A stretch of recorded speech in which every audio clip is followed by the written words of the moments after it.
He called her impossible. She proved him wrong in 2 words. In a boardroom where the air itself seemed to hold its breath, Nathan Mercer, a 32-year-old single father who had survived worse rooms than this one, said exactly what he should never have said, out loud. In front of 11 executives, 2 legal consultants, and a woman who had built an empire before most people her age had figured out their coffee order. The joke landed wrong. The silence that followed was the kind that doesn't fade. And Victoria Ashcroft's answer, quiet, precise, devastating, changed everything neither of them had been ready to name. Hit like. Drop your city in the comments. Let's see how far this story travels. The meeting had been scheduled for 9. By 8:53, Nathan Mercer was already in his seat, third chair from the left, laptop open, coffee cooling beside his notebook.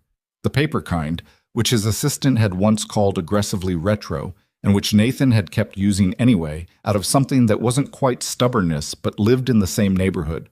He was reviewing the Q3 campaign deck for the 4th time, not because he didn't know it cold, but because knowing it cold was the only way he'd learned to walk into rooms like this one.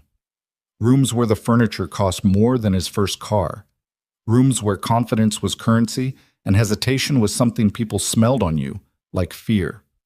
The Ashcroft Group's Boston headquarters occupied the top 2 floors of a building on Boylston Street that managed to feel both historic and aggressively modern.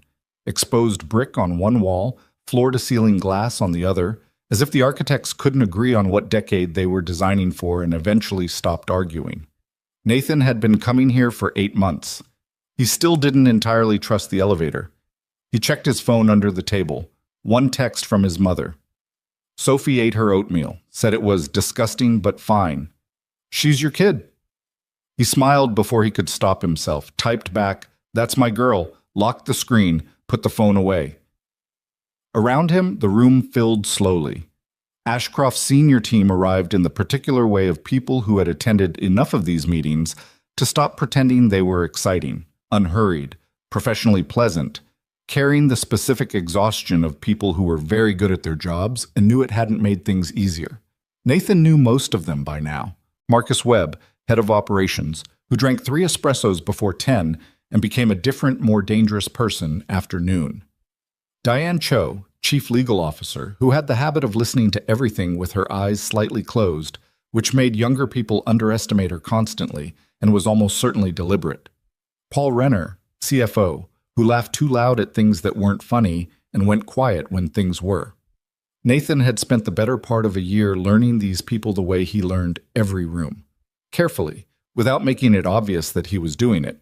He was good at invisible work. It was one of the things that made him effective, and occasionally, he suspected, slightly unsettling to people who preferred their competition more legible. Victoria Ashcroft arrived at 9:02. Not late. She was never late, exactly.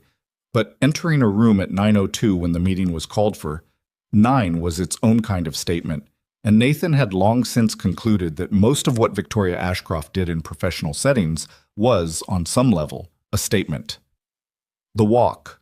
The silence before she spoke, the way she could make a nod feel like a verdict.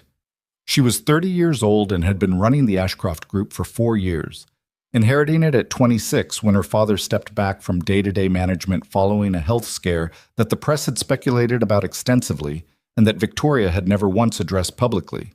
In those 4 years, she had expanded the company from 11 luxury properties to 34, absorbed 2 smaller hospitality chains, turned down a private equity buyout that would have made her personally wealthier than she already was, and fired 2 executive directors who had, in the words of one financial journalist, made the mistake of thinking she'd be easy to manage. The journalist had meant it as a compliment. Nathan had read the piece on the commuter rail one morning and thought, yeah, that tracks. She took her seat at the head of the table. Not the geographic head, the room wasn't set up that way, but it became the head of the table the moment she sat down, which was the kind of thing Nathan noticed and never said out loud, opened her portfolio, and looked up. "Let's begin," she said. And they began. The first 40 minutes went cleanly. Nathan walked through the campaign framework, the brand positioning for the new Ashcroft property in Charleston, the audience segmentation data, the projected reach numbers. He had done this kind of presentation enough times to know when a room was with him and when it was tolerating him. And this room was with him, which meant he could breathe at about 80% capacity and save the remaining 20 for the moment things got complicated. Things got complicated at 43 minutes in, when Victoria stopped him mid-sentence. "The lifestyle segmentation," she said. "Slide 14. He clicked back. She was looking at the screen with the expression she wore when something was almost right, which Nathan had learned was distinct from the expression she wore when something was wrong. Harder to read, more careful, and somehow more dangerous. "The experiential affluence bracket," she said. "You've defined it too narrowly. I defined it using your customer data. I know what data you used." She wasn't sharp about it, just clear. "The issue is that the data is a snapshot of who our current guests are. The campaign's purpose is to reach people who aren't our guests yet. Which is why I built the aspirational overlay on slide 16. The segmentation on 14 is the baseline.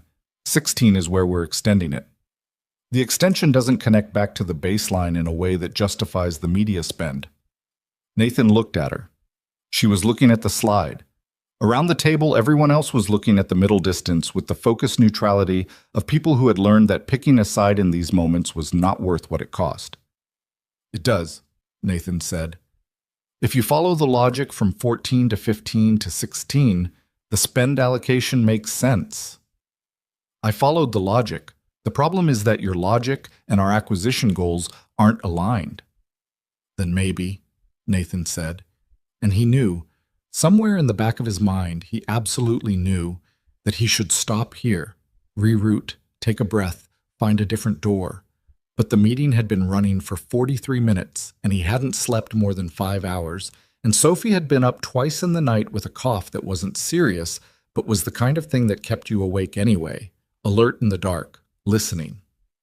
Maybe the issue is that the acquisition goals keep shifting. A small silence.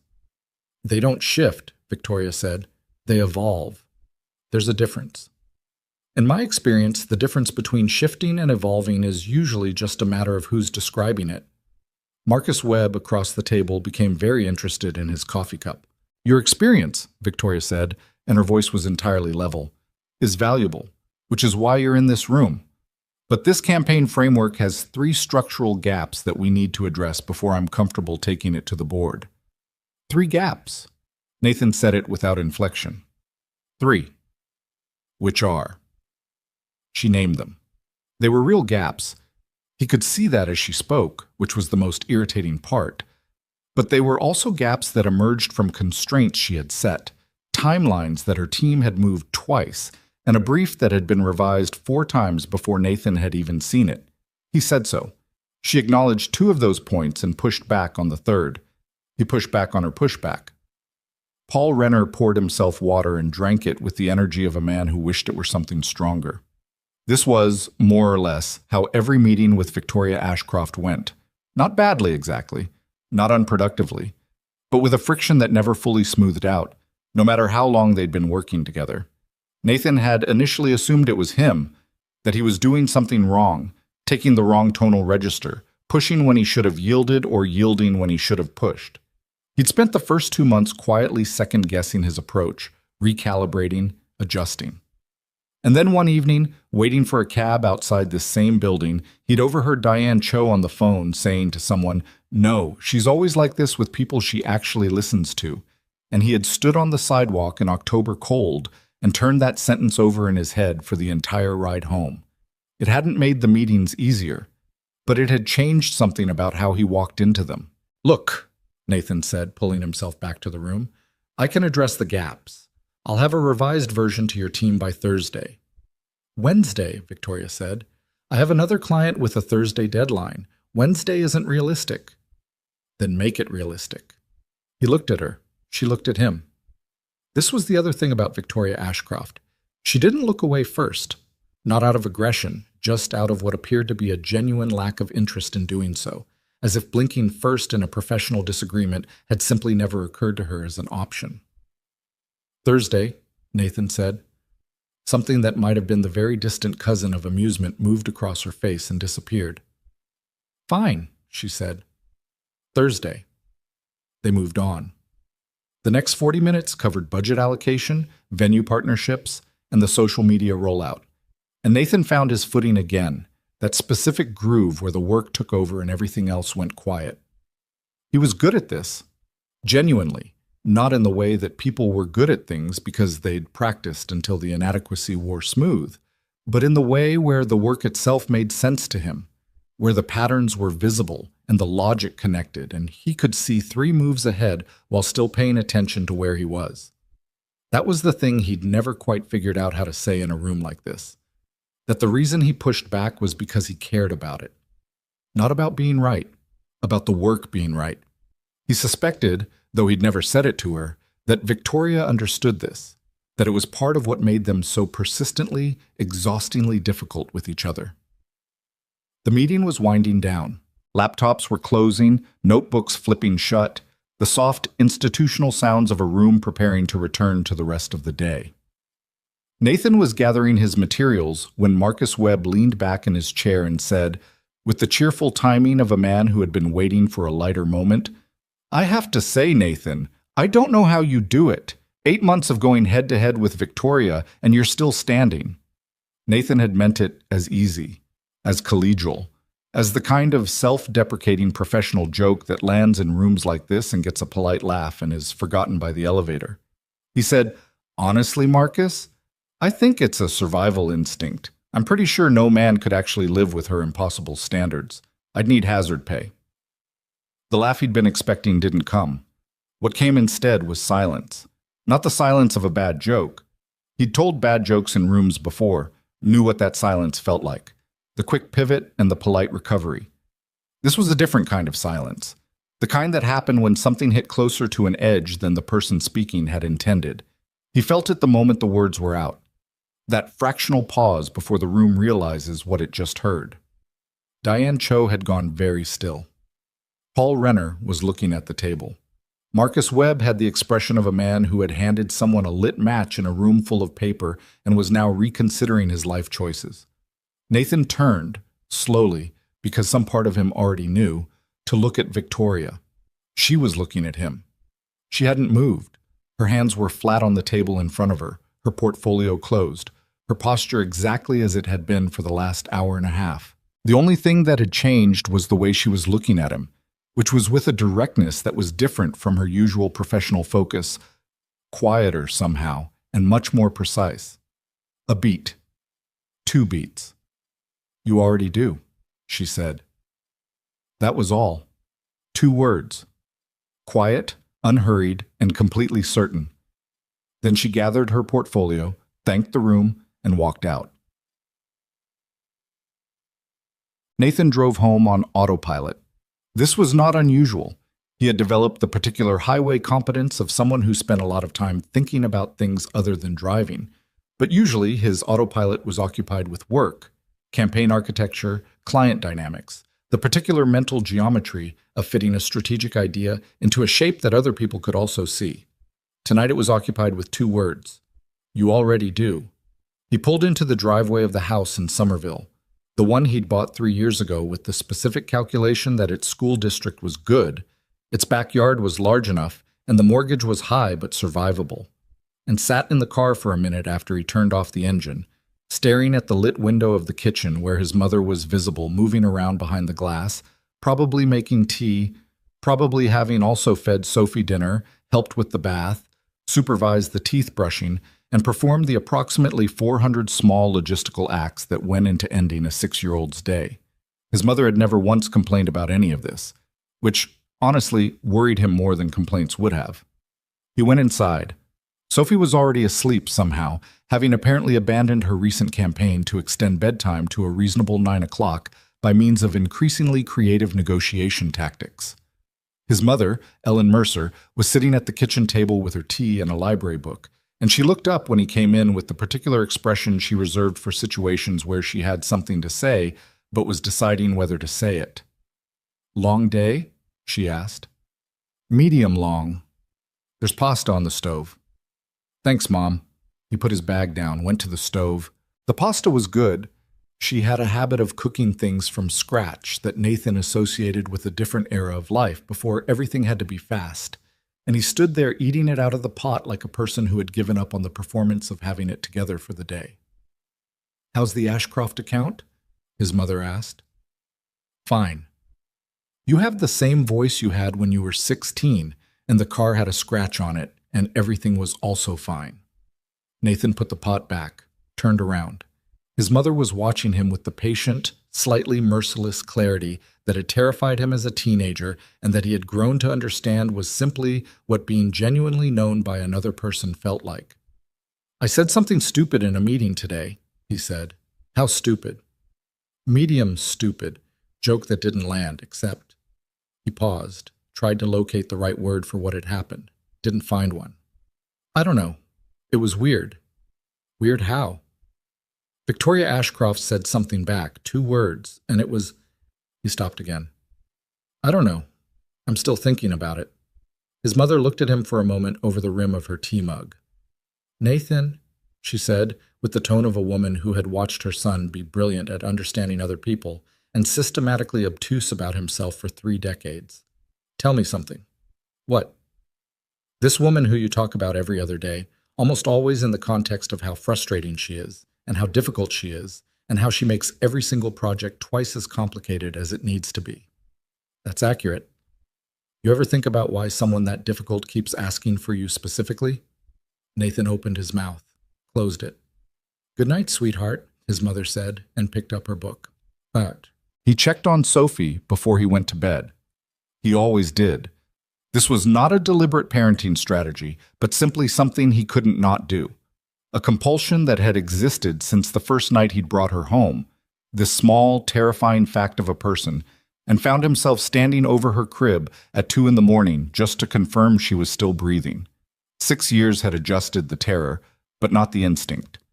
She was asleep on her stomach, her hair fanned out across the pillow, one arm extending off the edge of the mattress, in the absolute confidence of a child who had never once fallen out of bed and therefore had no framework for understanding why this might be a concern. There was a drawing on her nightstand. She'd gone through a phase of drawing every night before bed, and Nathan picked it up without turning on the light, making out the shapes in the hallway glow. A house. 2 figures, one large, one small. A dog, which they did not have, and which Sophie had been lobbying for with escalating sophistication since her 5th birthday. A son in the corner with a face, because she was 6 and sons had faces. In the top right corner, where she usually put the sky, she'd drawn something extra. A 3rd figure, smaller than the big one, bigger than the Sophie one. Female, probably. She'd given it long hair, the way she drew women. He stood there looking at it for longer than made sense. Then he put it back exactly where it had been, kissed his daughter's forehead so lightly she didn't stir, and went to his own room, where he lay in the dark for what felt like a very long time before he stopped thinking about anything. Thursday came. Nathan delivered the revised campaign framework with the 3 gaps addressed, plus a 4th structural change he'd identified on his own and fixed without mentioning it, because pointing it out would have been annoying and fixing it silently was more useful. He sent it to Victoria's team at 7:14 in the morning, which was early enough to signal that he'd taken the deadline seriously, but not so early as to suggest he'd been up all night, which he almost had been, but which was information he preferred to keep to himself. Victoria responded at 8:47. The revisions are solid. The 4th change, the media sequencing, is better than what we had originally. Good work. That was it. No comma after originally. No sign-off. Just the words, clean and direct. Nathan read it twice. Wrote back, "Thanks."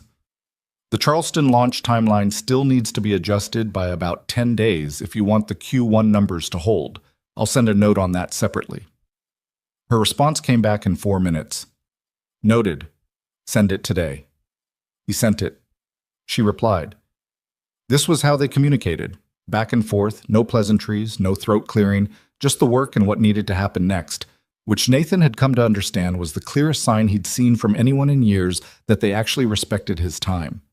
He was on the phone with a different client, a restaurant group in Cambridge whose rebrand had gone sideways for reasons that were entirely their own fault, but which they were artfully presenting as his, when his phone buzzed with a number he didn't have saved.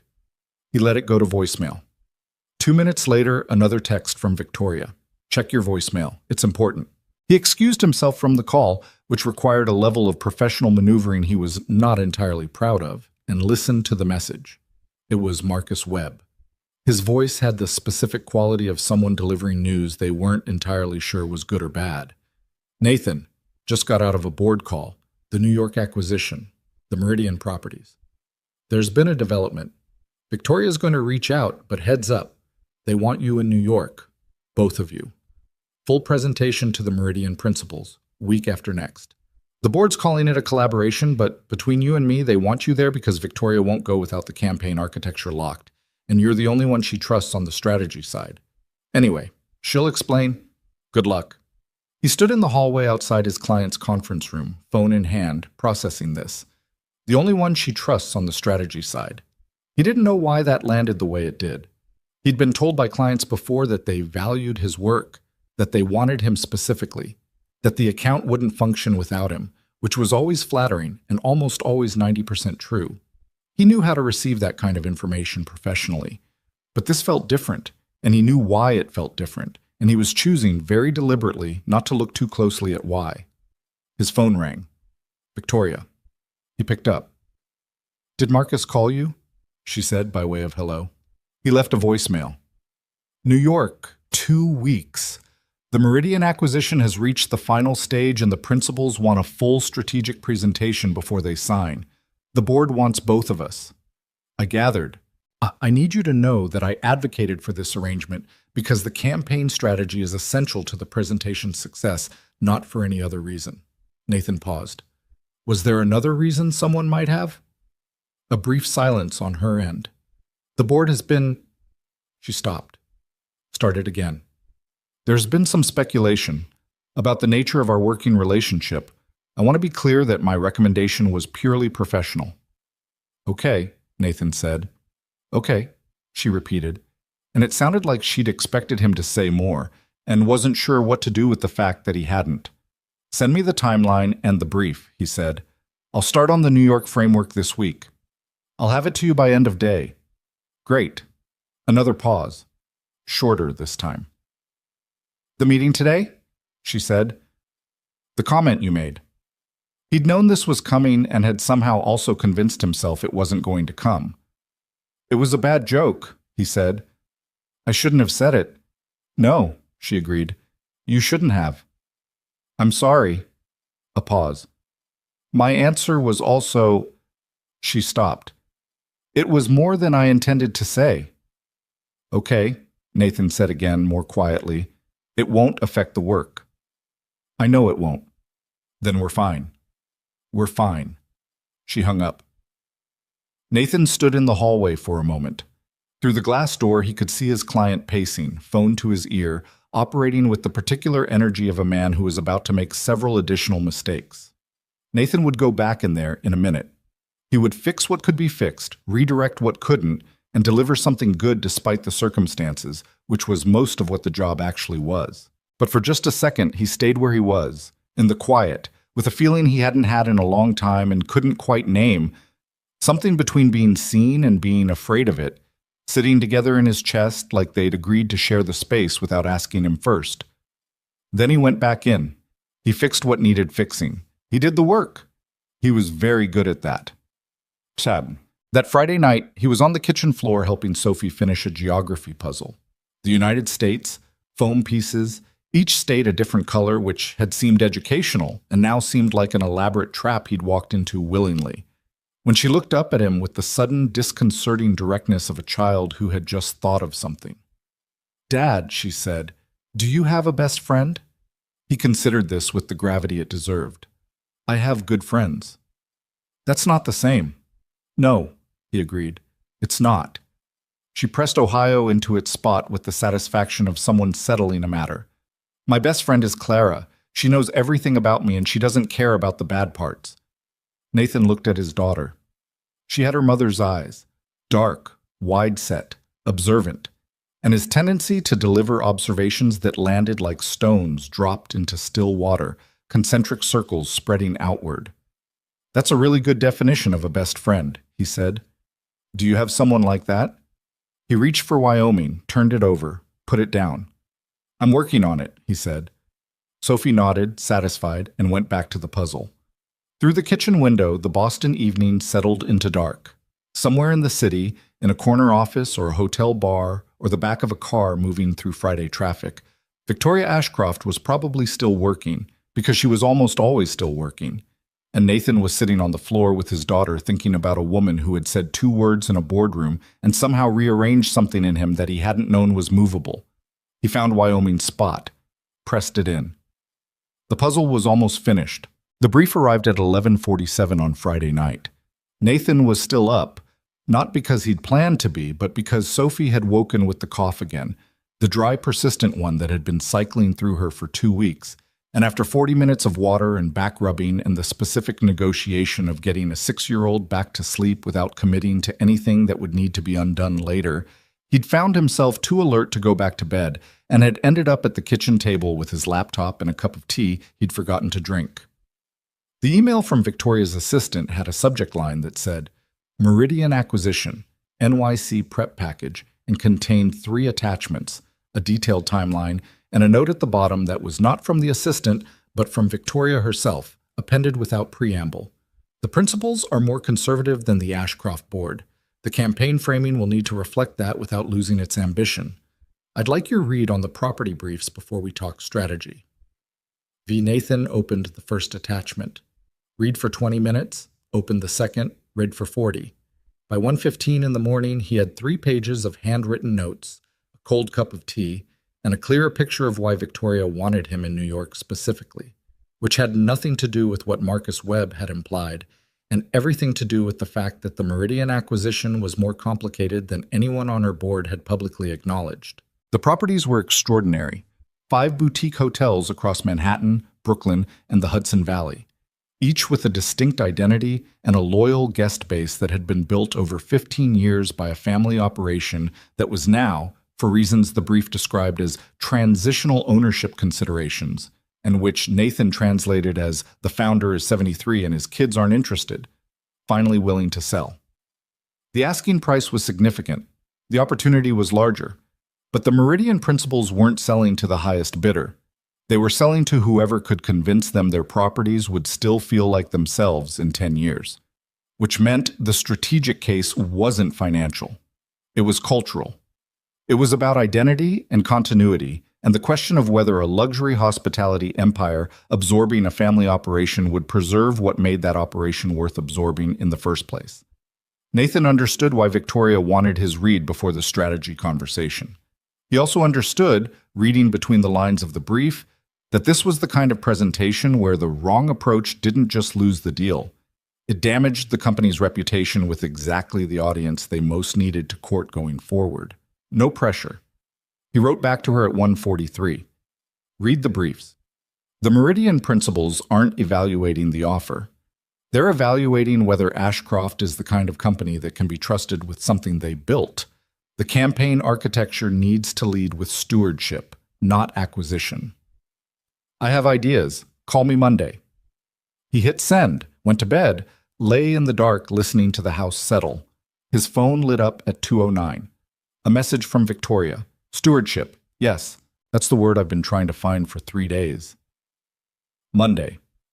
He looked at it for a moment in the dark, put the phone face down on the nightstand, closed his eyes. It took him a while to sleep. The following 2 weeks were the most productive and most disorganizing of Nathan's professional life, which was saying something because his professional life had included a rebranding project for a tech company that had changed its name 3 times mid-campaign, and a campaign launch that had coincided with a citywide power outage and a client who had once called him at 11 p.m. on Christmas Eve to discuss font choices. The difference was that none of those projects had involved being in daily communication with Victoria Ashcroft, and none of them had involved the specific quality of focus that descended on him every time they got into the actual work of it.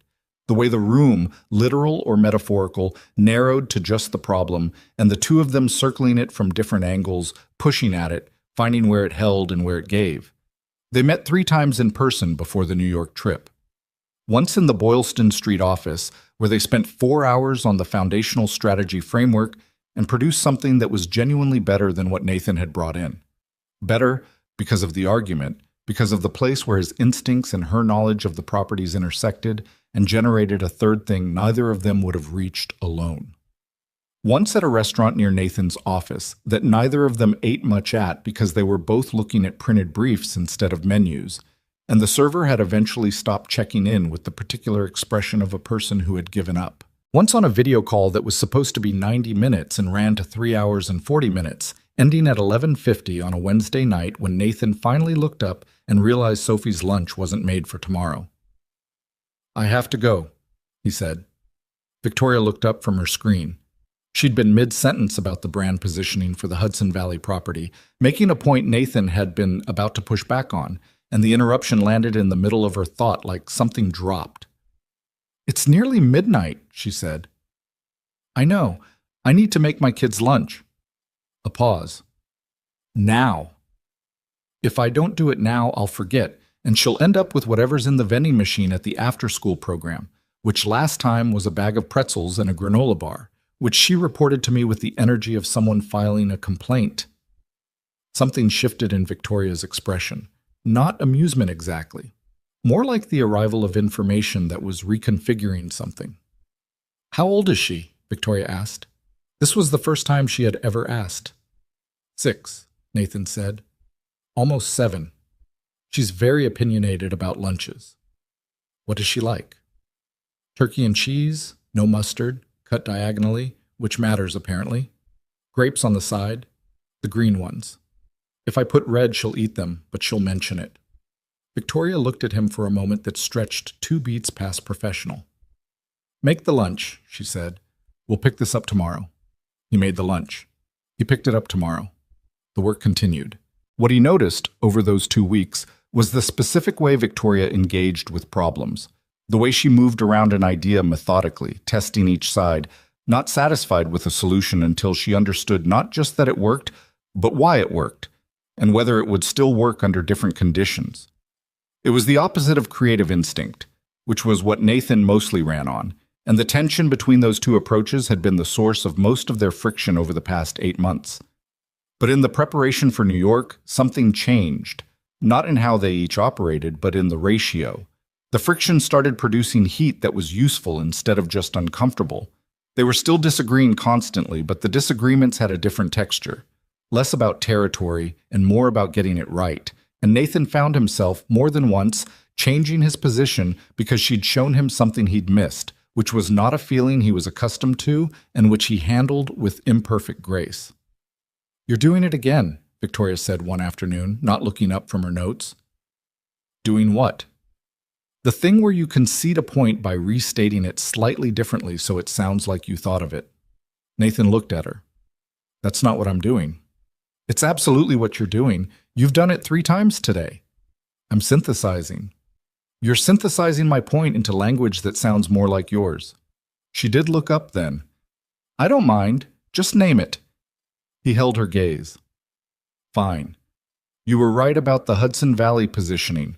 The cultural stewardship angle works better if it leads rather than follows." "Thank you." "You're very annoying." "I know," she said, with zero indication that this bothered her, and went back to her notes.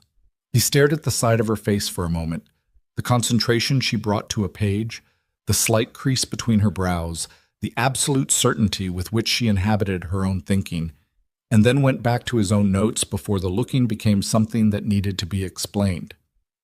The train to New York left South Station on a Tuesday morning at 7:45. Nathan had taken the Acela before. It was the obvious business choice, faster than driving, simpler than flying, a solid 2.5 hours in which he could usually get a meaningful amount of work done. He arrived at the station at 7:15 with a coffee, his bag, and the particular low-grade anxiety of someone who had arranged for his mother to stay at the house and had still checked 3 times that Sophie's Wednesday schedule was written on the whiteboard and that the pediatrician's number was on the refrigerator. His mother had watched him check the whiteboard for the 3rd time and said, "Nathan, she survived before you invented the whiteboard system." "The whiteboard system works." "She's fine. Go to New York." He went to New York. Or he was going to New York. He found his seat, business class, window, which he'd booked 2 weeks ago. and discovered, with the specific surprise of someone who had somehow not anticipated this, that Victoria Ashcroft was in the seat across the table from him. She was already working, laptop open, coffee beside it, a stack of printed pages organized with the precision of someone who had a strong relationship with paperclips. She glanced up when he sat down. "I booked this seat 2 weeks ago," Nathan said. "So did I." "There are 2 seats at this table." "Yes," she agreed, and went back to her screen. He settled in, got his own laptop out, drank his coffee. For the first 20 minutes, they worked in parallel silence, the kind that didn't require anything from either of them, and Nathan noticed that this particular silence was different from the professional silence of the conference room, less held, more natural, the way 2 people who have been in enough rooms together eventually stop performing the fact that they're in a room together. The train cleared the city and picked up speed. Outside the window, the Massachusetts landscape did what it always did in early spring, which was provide evidence that winter had been serious about itself, but was now, tentatively, reconsidering. Brown fields with patches of green just starting, bare trees with buds that hadn't committed yet. "The opening of the presentation," Victoria said without preamble. "I want to rethink it." "Which part?" "The company history section. It's too much about us." Nathan turned from the window.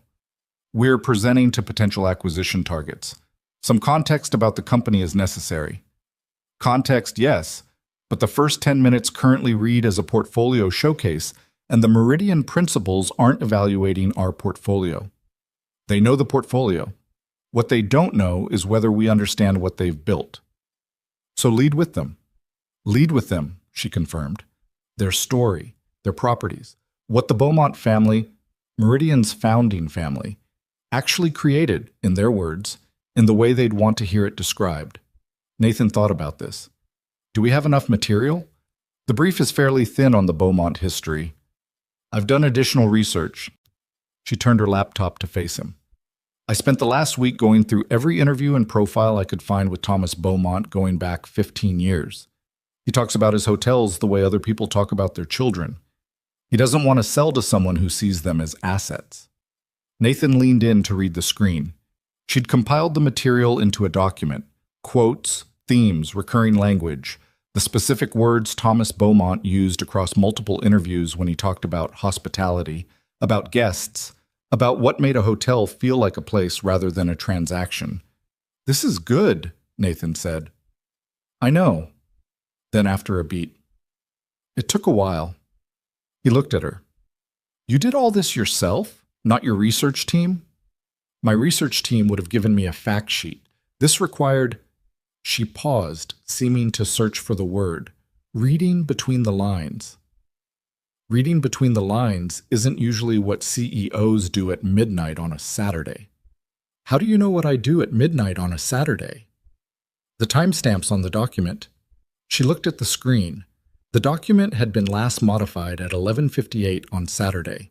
She closed the laptop slightly, which was almost funny, the first thing he'd ever seen her do that was close to embarrassed. "I find it easier to do certain things myself," she said, and her tone had shifted a fraction, become more careful, as if she'd accidentally said more than she'd intended and was now deciding whether to walk it back. Nathan didn't say anything. He'd learned over 8 months that there were moments with Victoria where silence was more useful than response, where the thing she was almost saying needed space rather than prompting. "My team is good," she said, "but there are things they approach as tasks. I needed this to be—" Another pause. "I needed to understand it, not just have it." He nodded. "The Beaumont properties," he said. "You actually like them." She looked at him. "I haven't seen them." "You don't need to have seen a place to like it. You can like what it stands for, what it represents about what hospitality can be." He gestured at the laptop. "You spent your Saturday night going through 15 years of Thomas Beaumont's interviews. That's not professional diligence, that's interest." Victoria was quiet for a moment. Outside, Connecticut was happening. Highways, water, the particular mid-state landscape of the Northeast Corridor that was neither city nor country, but something in between. "He built the first property with his wife," she said, "in 1991. They couldn't afford staff for the first 2 years, so they ran it themselves.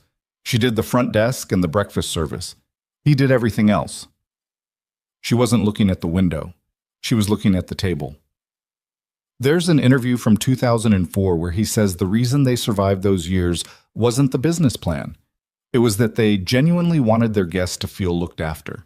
He says, "We just wanted people to feel like someone was happy they'd arrived." Nathan didn't say anything for a moment. "That's the opening of the presentation," he said. She looked up. "The quote?" "That specific idea. That's the entire emotional foundation. Everything we're proposing about stewardship, about cultural continuity, about what it means for Ashcroft to absorb these properties, it all needs to live inside that sentence." He reached for his notebook, started writing. Someone was happy they'd arrived. That's what we're promising to preserve. Victoria watched him write. He was aware of it. Her attention had a quality that wasn't intrusive but was unmistakable. The focus of someone who was evaluating and not bothering to pretend otherwise. "You do that," she said. He didn't look up. "Do what?"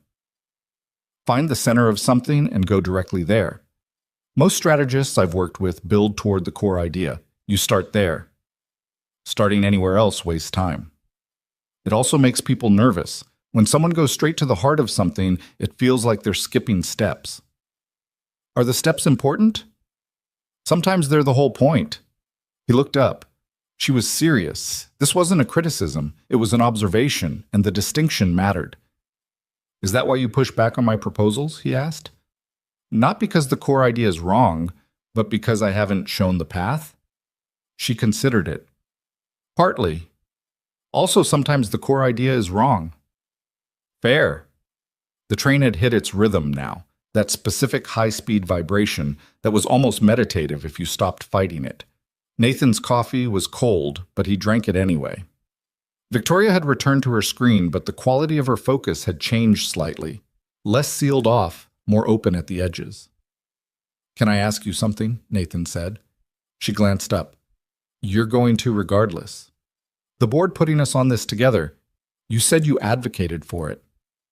"I did." "Why me specifically? Your company has 5 senior strategists on retainer. Any of them could have built this presentation." Victoria looked at him with the expression she wore when she was deciding how honest to be. He'd learned that expression too, over 8 months. It was the most unguarded thing about her. "Because any of them would have told me what I wanted to hear," she said. "You don't." "I'm difficult." "You're accurate. There's a difference." She looked back at her screen. "Also, you understand what I'm trying to build. Not the brand, not the revenue targets. What I'm actually trying to build." A pause. "That's rarer than it sounds." Nathan turned back to his notebook. The train ran south. Neither of them spoke for a while, and the silence between them had developed a new quality. Not heavy, not performed, just present. Like something that had been working toward this for a while and had finally arrived without making a production of it. At some point, he didn't check the time, Victoria closed her laptop and looked out the window. He noticed because she didn't usually stop working without a stated reason. "My father built the first Ashcroft property when I was 4, she said. "I grew up in hotels. Literally. We lived in the flagship property on the vineyard for 2 years while our house was being renovated, and I thought that was how everyone lived, in this beautiful place where everything was taken care of and people smiled when you walked through the lobby." She paused. "I didn't understand until I was much older that the smiling was professional." Nathan waited. "He always said the hospitality business was about making people feel significant," she continued. "He was good at it. He could walk into a room and make every person in it feel like they were the most important one there." She was quiet for a moment. "I never learned how to do that. I don't have that thing he had. The warmth at scale." "You have something else," Nathan said. She looked at him. "What?" "You make people feel like they're being taken seriously. That's different from warmth, but it's not lesser." He turned his pen over in his hand. "Most people don't feel significant because they feel happy. They feel significant because someone's actually paying attention to them. Not performing attention, actually paying it." Victoria didn't respond immediately.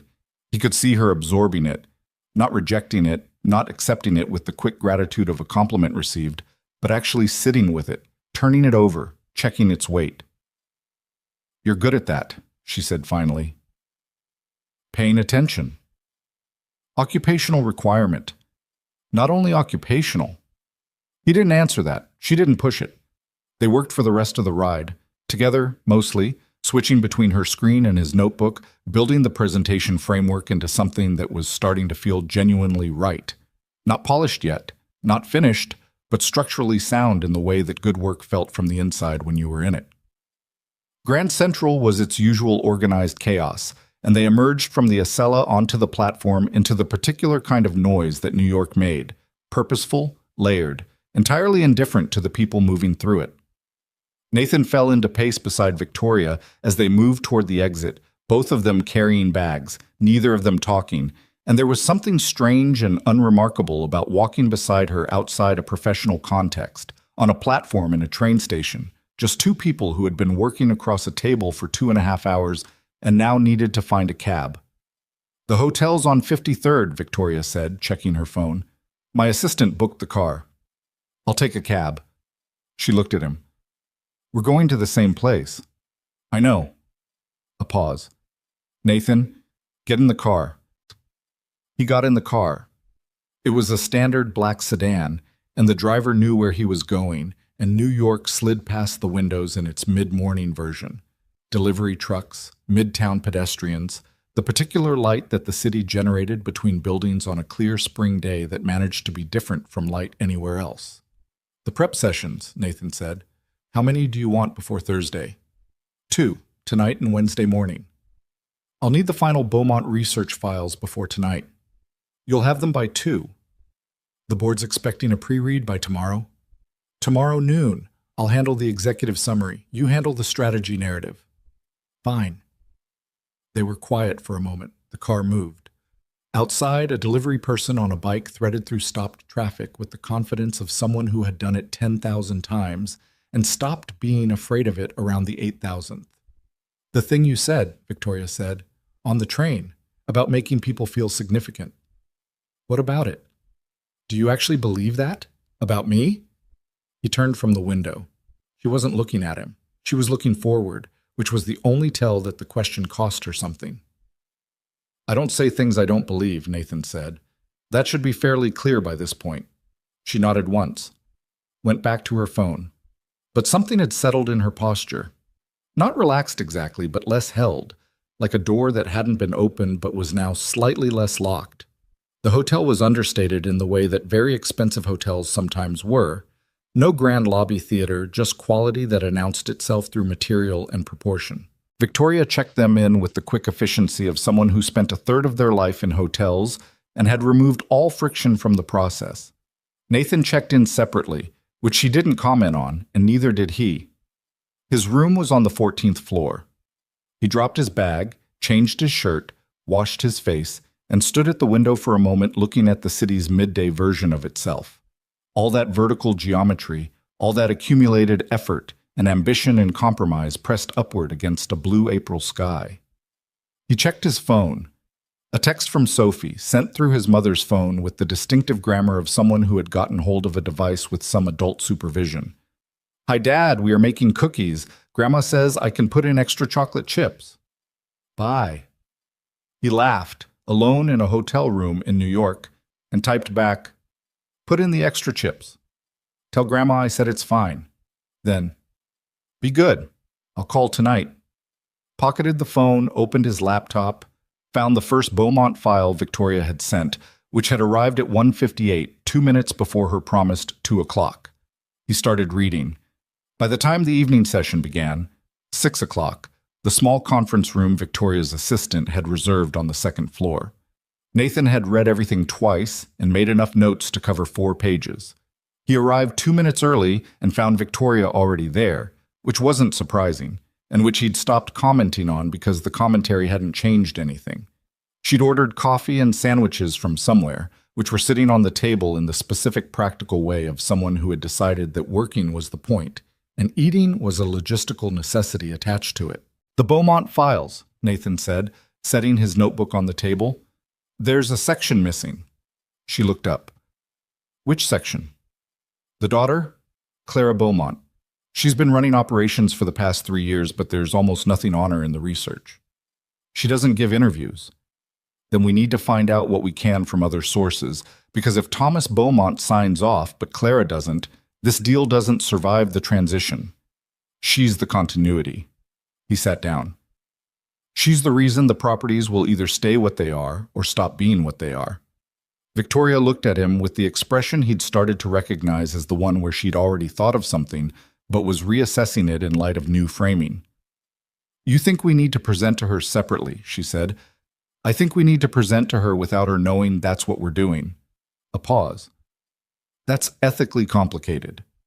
Not if we're genuinely addressing her concerns rather than managing them. There's a difference between manipulation and anticipation. You use that distinction frequently. It's a useful distinction. She was quiet for a moment, looking at her notes. Then, you're right about Clara. I should have caught that. You caught Thomas Beaumont's 1991 interview at midnight on a Saturday. Give yourself some credit. The corner of her mouth moved. Not quite a smile, more like the physical expression of considering whether a smile was warranted. Let's build the Clara section, she said. They worked through the evening, and somewhere around 8:30, the sandwiches disappeared without either of them having noticed they were eating, and the coffee was replaced by something a hotel employee brought in without being asked, which was either excellent service or a sign that they'd been in this room long enough that someone had taken pity on them. At 10:15, Nathan leaned back in his chair and looked at the presentation on Victoria's screen. It was good. Genuinely, structurally, emotionally good. The kind of good that he recognized from the inside, where the argument held and the feeling held, and the two of them had pushed each other into a third thing that neither would have reached without the other. It happened occasionally in his work, this particular quality of rightness. He'd learned not to take it for granted. The opening, he said. Read it again. She read it. Her own voice in the quiet room, calm, precise, with the particular quality of someone who meant what they were saying and had stopped needing to perform the meaning. When she finished, she looked up. It's right, Nathan said. She didn't say I know the way she sometimes did. She just nodded, looking at the screen for a moment longer than necessary, and he understood from the way she was looking at it that the presentation meant something to her beyond the deal. Your father, Nathan said quietly. Would he have liked this approach? She looked at him. The question had landed somewhere real. He could see it. Not painfully, not intrusively, just accurately. The way something true landed when it found the right moment. Yes, she said. He would have. She closed the laptop, started gathering her notes. They rode the elevator in silence, 14th floor for Nathan, 17th for Victoria. He got out first, and he was halfway down the hall when she said his name. He turned. She was standing in the elevator, one hand on the door to hold it.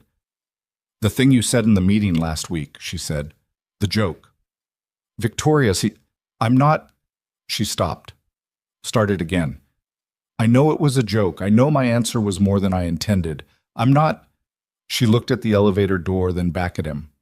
I just want you to know that what I said was true. Not the way I said it, but the fact of it. He looked at her from the hallway. The elevator light was warm on her face. She looked, in this moment, like neither the executive board's Victoria nor the professional rival's Victoria, but like a person who had said something true and was standing in the aftermath of it, not sure what came next. I know, he said. The elevator doors closed. He stood in the hallway for a moment, listening to the building settle around him, to the muffled sound of New York 14 floors below, to the specific quality of a Tuesday night in a hotel where nothing had happened and something had shifted, and the distance between those two facts was the whole story. Then he went to his room, called Sophie. She told him about the cookies, extra chips, as requested, and yes, Grandma had complained about the quantity and made them anyway, which was, Sophie reported, very Grandma. He told her he'd be back Thursday. She said okay, and that she'd saved him 2 cookies, 1 chocolate chip and 1 just regular, and that he should not eat them for breakfast, even though he sometimes did that. I would never, he said. Dad. I'm serious. Dad. He laughed. She laughed. They said goodnight. He put the phone down on the nightstand, lay back on the hotel bed in the dark, and stared at the ceiling of a room in New York where the city made its constant low sound outside, and thought about a woman on the 17th floor who had said a true thing in an elevator doorway and hadn't looked away while she said it. He thought about that for a long time. Wednesday morning arrived the way mornings do in New York hotels. Not gently, the city having no particular interest in your sleep schedule, but with a kind of blunt insistence that the day had started whether you were ready for it or not. Nathan was up at 6. Not because he'd slept well. He hadn't, not badly either, just in the shallow, fragmented way of sleeping in a room that wasn't his, in a bed that was technically comfortable but that his body hadn't agreed to trust yet, but because lying there past 6 felt like a concession he wasn't willing to make. He showered, made the terrible in-room coffee because the other option was waiting, and waiting required a stillness he didn't currently have access to. Opened his laptop and read through the presentation twice, looking for the places where it could break. Every presentation had them. The seams, the moments where the logic held on paper but could come apart under the specific pressure of a live room, a skeptical audience, a question that went somewhere the framework hadn't anticipated. Finding them in advance was most of the job. Patching them was the rest. He found 2. Sent Victoria a note at 6:47 outlining both. She replied at 6:49. I see them. The second one is worse than you think. Conference room at 8. He was there at 7:55. She arrived at 7:58, which he'd stopped thinking of as almost late and had started understanding as its own kind of precision. She didn't arrive early because early was waiting, and waiting was time she could be using. She had a better coffee than him. He noticed this immediately. Where did you get that? He said. There's a place 2 blocks south that opens at 6:30. You walk 2 blocks at 6:30 in the morning for coffee. I walked 2 blocks at 6:15. The coffee was ready at 6:30. She sat down, opened her laptop. The second seam, the transition from the cultural stewardship argument to the financial structure, it's abrupt. I know. The problem is the financial structure is complicated enough that it needs its own section, but if we give it its own section, it breaks the emotional through line. So we can't give it its own section, which means we need to find a way to fold the financial case into the stewardship narrative without it feeling like we're hiding the numbers inside a feel-good story. Victoria looked at the screen. The Beaumont family isn't naive. They've had other offers. They know what acquisition structures look like. Right, so we don't simplify the numbers, we contextualize them. Nathan pulled his notebook across the table. What if the financial section opens with Thomas Beaumont's own language? The stuff from the 2011 interview where he talks about what made him turn down the Carlyle Group offer. He says it wasn't the money. He says it was that Carlyle came in and showed him a spreadsheet before they showed him that they understood his properties. Victoria was quiet, looking at her screen. We reverse the Carlyle mistake, Nathan continued. We show them we understand the properties first. That's everything up to the financial section. Then we show them the structure, and by that point the numbers aren't a cold object. They're the expression of a set of values we've already established. The risk, Victoria said, is that it looks like we're softening them up before the hard ask. That's always the risk. The question is whether Thomas Beaumont is the kind of person who sees thoughtful framing as manipulation or as respect. He's the kind of person who turned down $400 million because he didn't feel heard, Victoria said, which tells me he's exquisitely sensitive to the difference. Then we have to be honest about it. In the room. If it comes up, we say directly, the reason we structured it this way is because we believe the financial case is stronger when it's understood in context, not in isolation. We're not hiding the numbers. We're giving them a home. Victoria looked at him. Giving them a home, she repeated. Too much? No. She turned back to the screen. It's exactly right. Write it down before you lose it. He wrote it down. They worked through the seams for the next 90 minutes, and it had that same quality as the Tuesday evening session. The two of them moving around the problem from different angles, testing, pushing, occasionally stepping on each other and backing off and trying again. There was a moment, somewhere around 9:30, when they were both looking at the same section of the presentation on her screen, and Nathan reached across to point at a specific line, and their hands came within 3 inches of each other on the table, and neither of them moved for a second. And then both of them did, without acknowledging that either of them had noticed.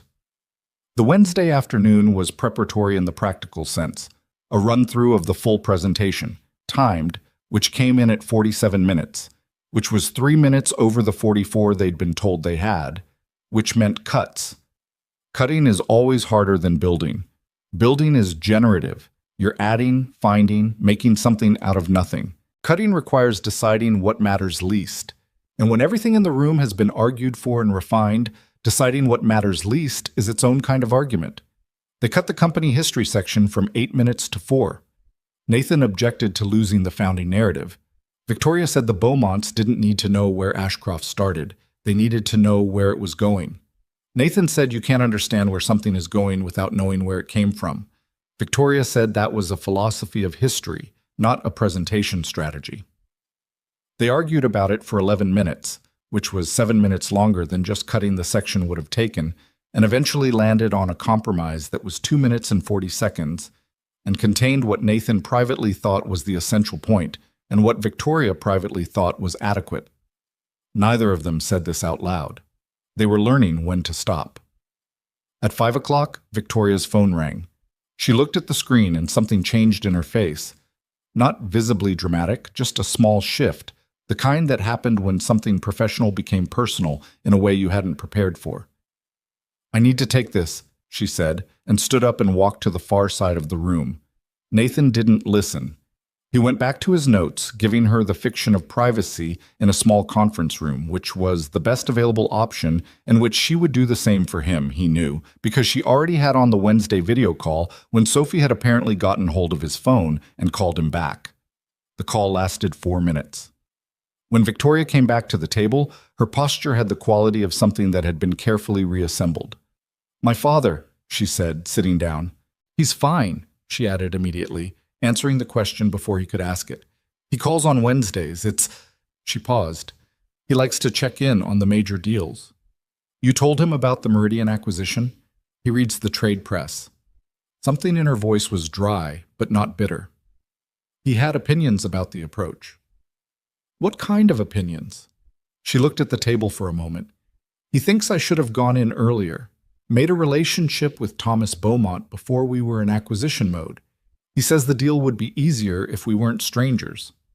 "He's probably right." She looked up at him. "He's right about the principle," Nathan said. "The application is hindsight. You couldn't have known 2 years ago that Beaumont would be ready to sell now."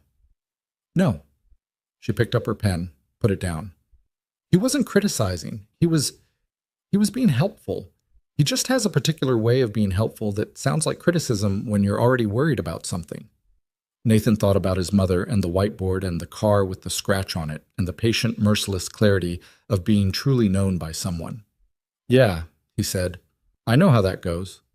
She looked at him with an expression that was more open than her usual register. Tired, maybe, or just less guarded than she'd intended to be. "He was the one who told me to hire you," she said. Nathan stopped. "What?"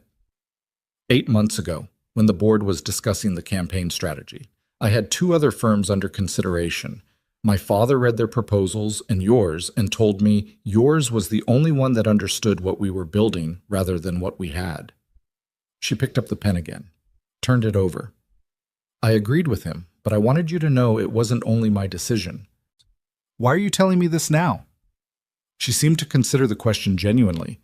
"Because he just reminded me that he told me so, and I didn't want to be the only person in this room carrying that information." Nathan looked at her. "You're remarkably strange," he said. "I know." She opened her laptop. 44 minutes. "Let's run it again." They ran it again.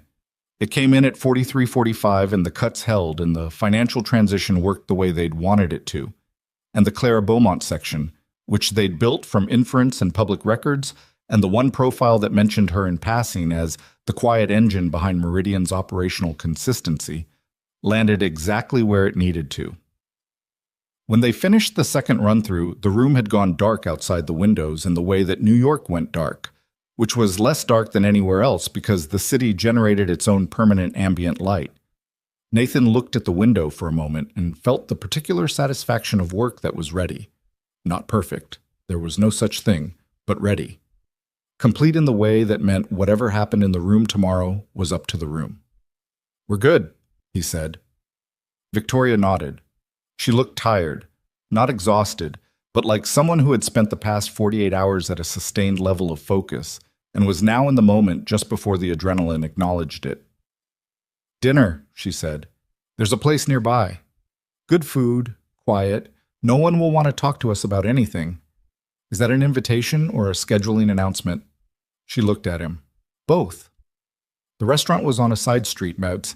Narrow, not loud, the kind of place that had been there long enough to stop trying to prove itself. They were seated in a corner booth, which Nathan suspected was an accidental, and they ordered without extensive deliberation, because neither of them had the bandwidth for extensive deliberation, and because the menu was short enough to make the decision simple.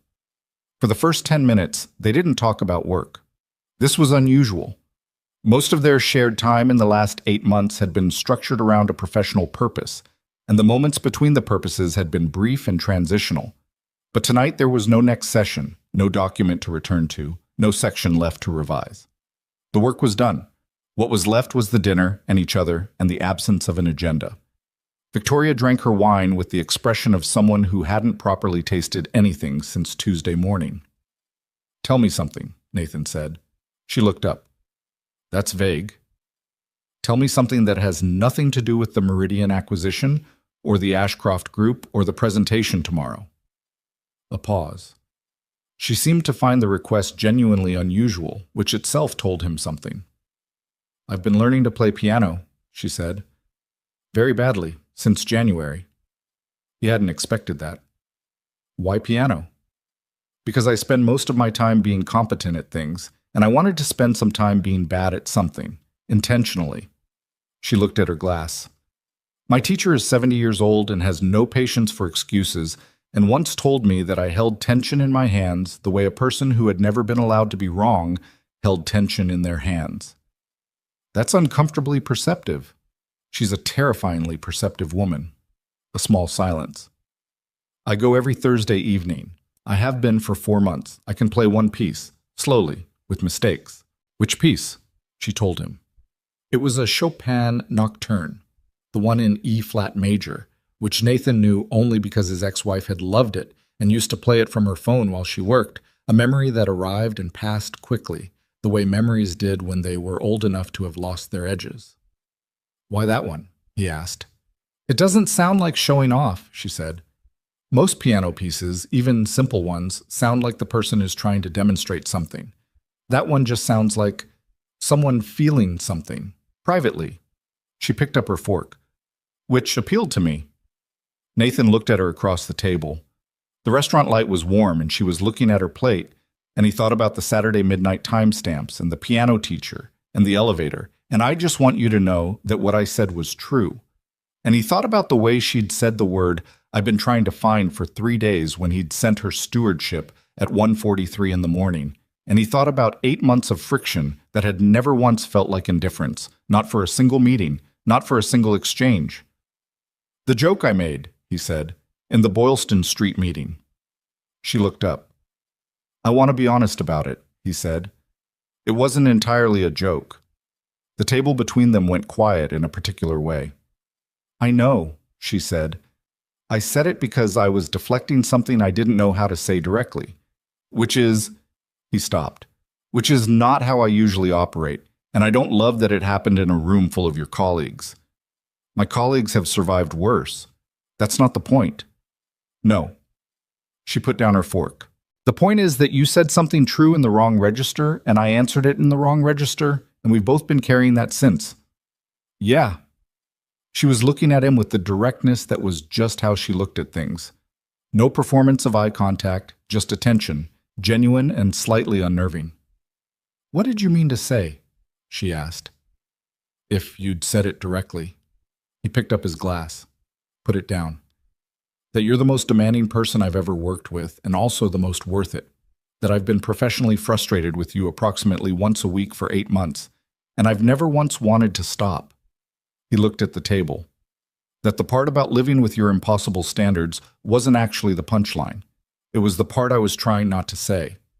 The silence that followed was the kind that had weight. Victoria didn't look away.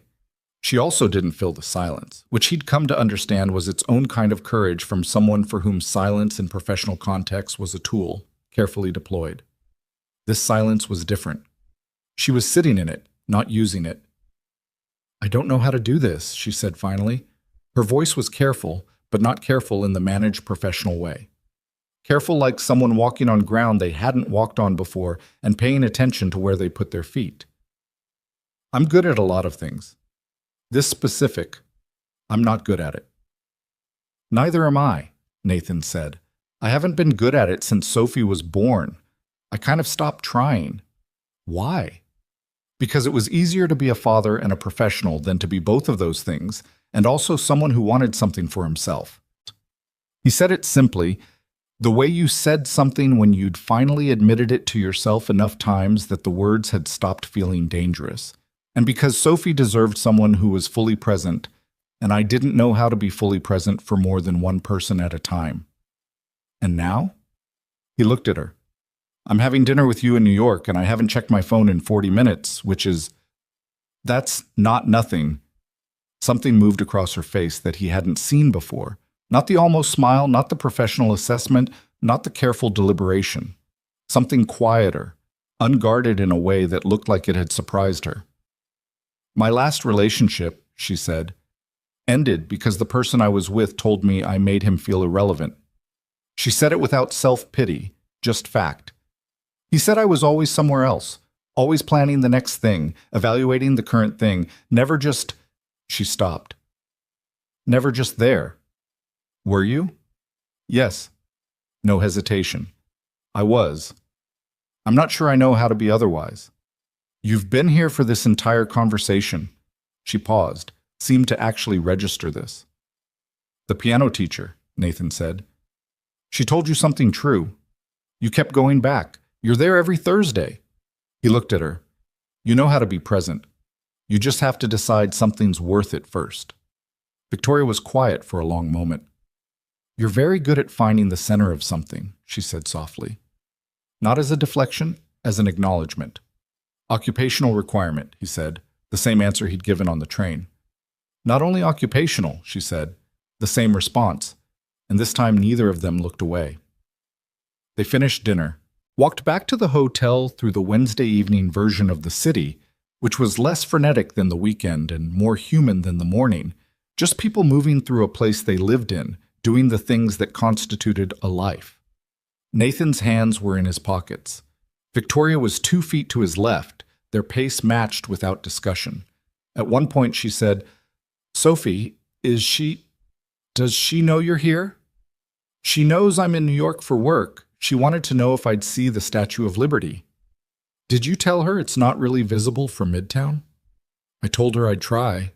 He glanced over. "She also told me to bring her a pretzel from a street cart. She's very specific about New York food despite never having been here." "She sounds very specific in general." "She has opinions, strong ones, about lunch and dogs and whether the sun in her drawings should have a face." He paused. "She has a drawing on her nightstand. A house, 2 figures. She put a 3rd figure in last week, smaller than me, bigger than her." He was quiet for a moment. "She drew it a woman." Victoria didn't say anything. They walked. "Kids see things," Nathan said. "Or they draw things. I don't know if it's the same." "Maybe it is," Victoria said. The hotel lobby was quiet at this hour. They rode up in the elevator together. Different floors, the same car.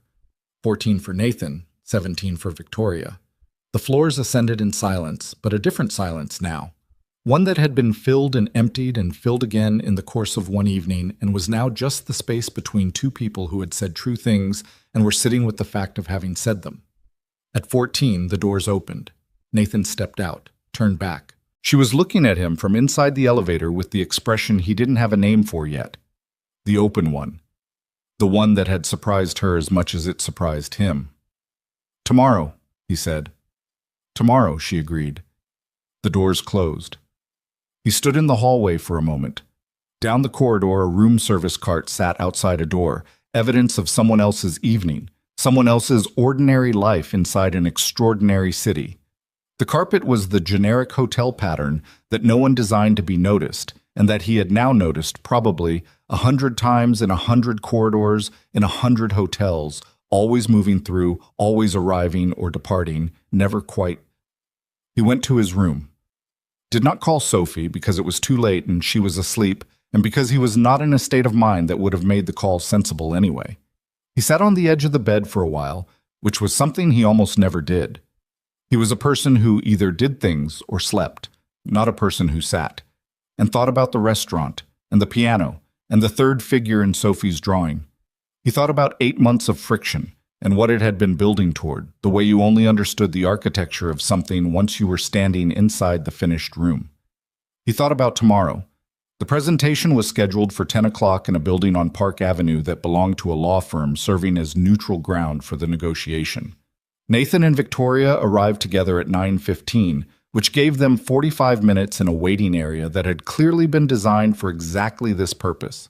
Comfortable enough to not feel like a punishment, formal enough to remind you what you were here for. Victoria was in a dark suit that Nathan had not seen before, and that managed to be both authoritative and somehow not aggressive, the sartorial equivalent of a firm handshake rather than a locked door.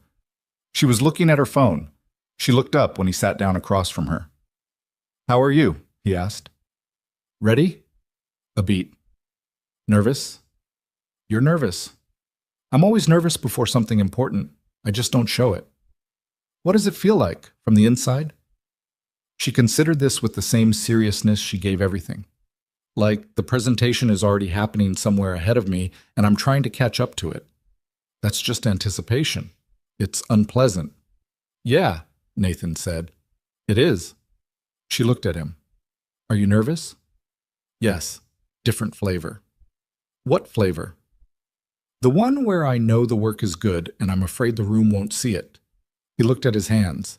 "The work being good doesn't guarantee anything. Rooms are unpredictable." "This room matters," Victoria said. It wasn't said dramatically, just factually, the way she said things that were true. "I know. If this goes wrong, it won't. But if it does," Victoria. He leaned forward slightly. "We built something real in there. The Beaumont family has been in this business for 30 years. Thomas Beaumont turned down a $400 million offer because it didn't feel right. He will know the difference between something real and something performed." He held her gaze. "What we built is real. Let the room see it." She looked at him for a long moment. Something settled in her posture. Not confidence exactly, more like the decision to trust the work. "Let's go," she said. Thomas Beaumont was 71 and looked like a man who had spent decades paying attention to people. The specific quality of someone for whom hospitality wasn't a business model, but a genuine orientation toward other human beings. He had silver hair, a handshake that meant something, and eyes that moved around a room the way Nathan's did, cataloging, assessing without hostility. His daughter Clara was 38. She said almost nothing during the introductions. She sat slightly back from the table, her legal pad open, her pen uncapped, watching with the expression of someone who had been in many rooms where people made promises and had developed a finely calibrated instrument for detecting which promises were real. Nathan registered her immediately, looked at Victoria for half a second. She'd registered her too. The Beaumont family's attorneys were present. Victoria's legal team was present. The room had the formal density of a negotiation in its final stages. Everyone knowing their role, everyone measuring their words. Victoria opened.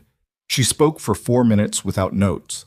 Not the scripted opening they'd rehearsed. Nathan could tell she'd moved off it, was doing something live, something in response to the specific quality of this room. She talked about the first Ashcroft property, briefly.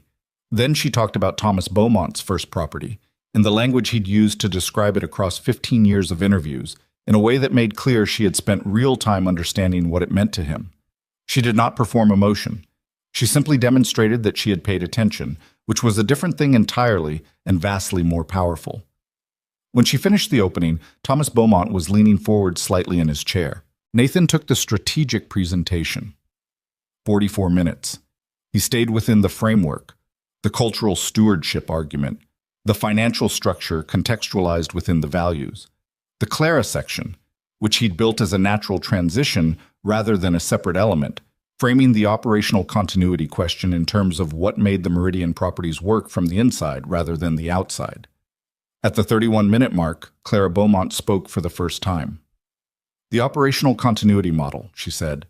Her voice was even, precise, with a quality that reminded Nathan unexpectedly of Victoria. "You're projecting that the property management teams would stay intact for a minimum of 3 years post-acquisition." "Correct," Nathan said. "What happens at 3 years?" "Evaluation. Individual basis. The model assumes that by 3 years the cultural integration is either working or it isn't, and the personnel decisions reflect that reality rather than a preset timeline." "That's honest," she said. "We tried to be." She looked at him. Then she looked at her legal pad, made a note, said nothing else. But her father, Nathan noticed, watched this exchange with the expression of a man who had just seen something that mattered to him. The presentation finished. Victoria answered questions for 20 minutes, calm, specific, never defensive, which Nathan knew was harder than it looked, which was why he'd learned to watch for it. The financial questions came from the attorneys, and she handled them with precision. The philosophical questions came from Thomas Beaumont, and she handled them with something closer to honesty than most people brought to a negotiation room. At 1:45, Thomas Beaumont said he would need the weekend to discuss with his family and attorneys, which was expected, which was what he had said after every previous meeting in this process, which meant nothing definitive and everything possible. They shook hands. The room dispersed. In the elevator going down, Victoria and Nathan stood side by side. The building's lobby reflected back at them in the polished metal doors. Two people in good suits, composed, professional, giving nothing away to the lobby cameras. The elevator reached the ground floor. The doors opened. Nathan turned to her. "You went off the opening," he said. "I know. It was better." She looked at him, and in the polished metal of the closing elevator doors behind her, Nathan caught their reflection for a fraction of a second. Two people standing very close together in a lobby, and the reflection didn't show any of the distance that the room upstairs had required them to maintain. It just showed two people standing close together, and then the doors finished closing, and the reflection was gone. "Claire's note," Victoria said. "When she wrote it down, did you see her father?" "I saw him." "He trusts her judgment." "Yes." "If she's with us, he'll sign." "Yes." Nathan looked at her. "I think she's with us." Victoria was quiet for a moment. Then she exhaled, a real exhale, not the controlled professional kind, but the kind that happened when you'd been holding something for a long time and finally put it down. "Come on," she said. "I need actual coffee, and I need to sit somewhere that isn't a negotiation room." They found a place 2 blocks from the building, unremarkable, the kind of coffee shop that existed as infrastructure rather than destination. Tables by the window, decent light, nobody looking at them. They got coffee and didn't talk about the presentation for a while, which required a specific kind of restraint and which both of them managed. Outside the window, Park Avenue moved in its midday version. Cabs, people, the occasional absurdity of a horse-drawn carriage that had wandered up from Central Park and was managing traffic with the serenity of something that had opted out of urgency. "If they sign," Victoria said, not looking away from the window, "this is the largest acquisition in the company's history." "I know. My father started the company with 1 property. My grandfather started it with nothing." She was quiet. "This deal makes us something different, not bigger, different." "Is that what you want?" She turned from the window. "It's what I've been building toward." "That's not the same thing." A pause. She looked at him with the expression that was becoming familiar to him, the one where she was deciding how honest to be and then choosing more honest than less. "I don't know if those two things have ever been the same for me," she said. "What I'm building toward and what I want. I'm not sure I've spent very much time on the second question." "What do you want?" he asked. The coffee shop made its ambient sounds around them. Someone's order being called. The specific music of a place that wasn't trying to be anything other than what it was. Victoria looked at him for a long moment. "I want to stop feeling like the people around me are proud of what I've built and can't quite see me," she said. "I want—" She stopped. Started again. "I want someone in the room who's looking at me, not the company, not the title, not the result." Her voice was even, but the evenness was the controlled kind, the kind that meant something was being held carefully. I want to be in a room with someone and have them look at me the way you look at me when I say something that's actually true, and not have to wonder whether they're seeing the position or the person. The silence after that was the kind that didn't need to be filled.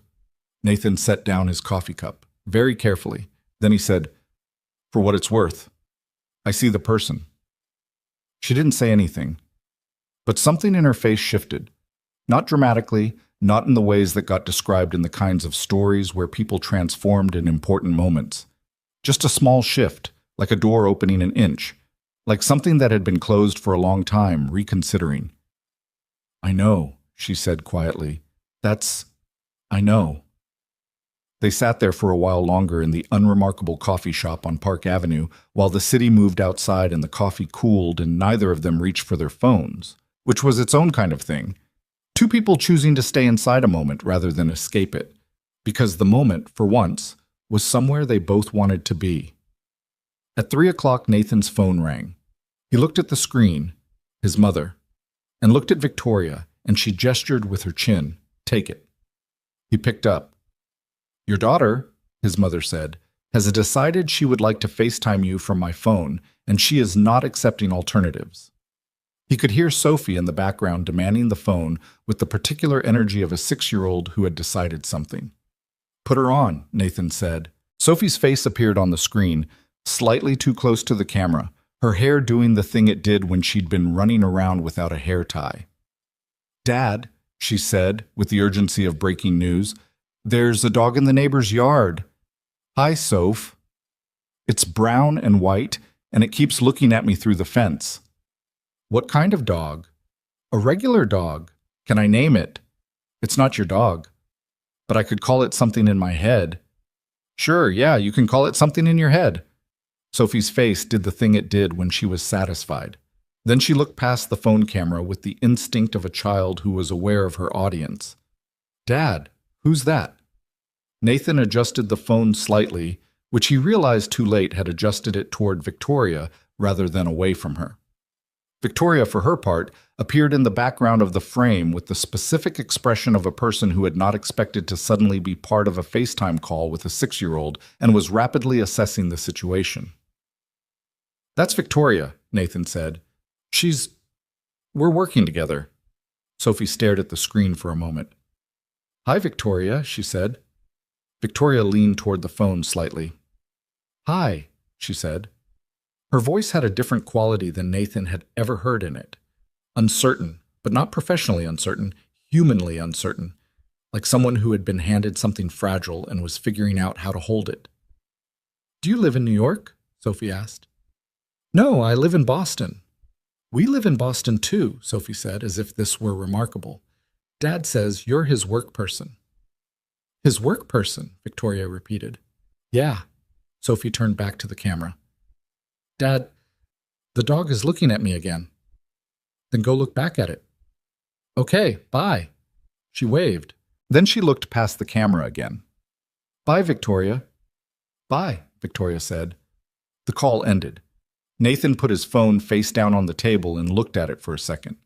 When he looked up, Victoria was looking at him with the expression he didn't have a name for yet, the open one, but it was fuller now than it had been in the elevator doorway Tuesday night, fuller than it had been across the restaurant table the night before. "Your work person," she said. "I'm sorry about that." "Don't be." She looked at her coffee. "She has your directness." "She has it worse," Nathan said. "She has no filter yet. She's working on it." "Don't let her work too hard on it." A pause.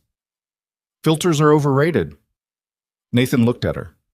She was looking at her coffee, and her expression was the kind that people had when they'd surprised themselves with what they'd said and were deciding whether to take it back. She didn't take it back. Outside, the city maintained its afternoon posture, purposeful, dense, entirely indifferent to the specific weight of any given conversation happening within it.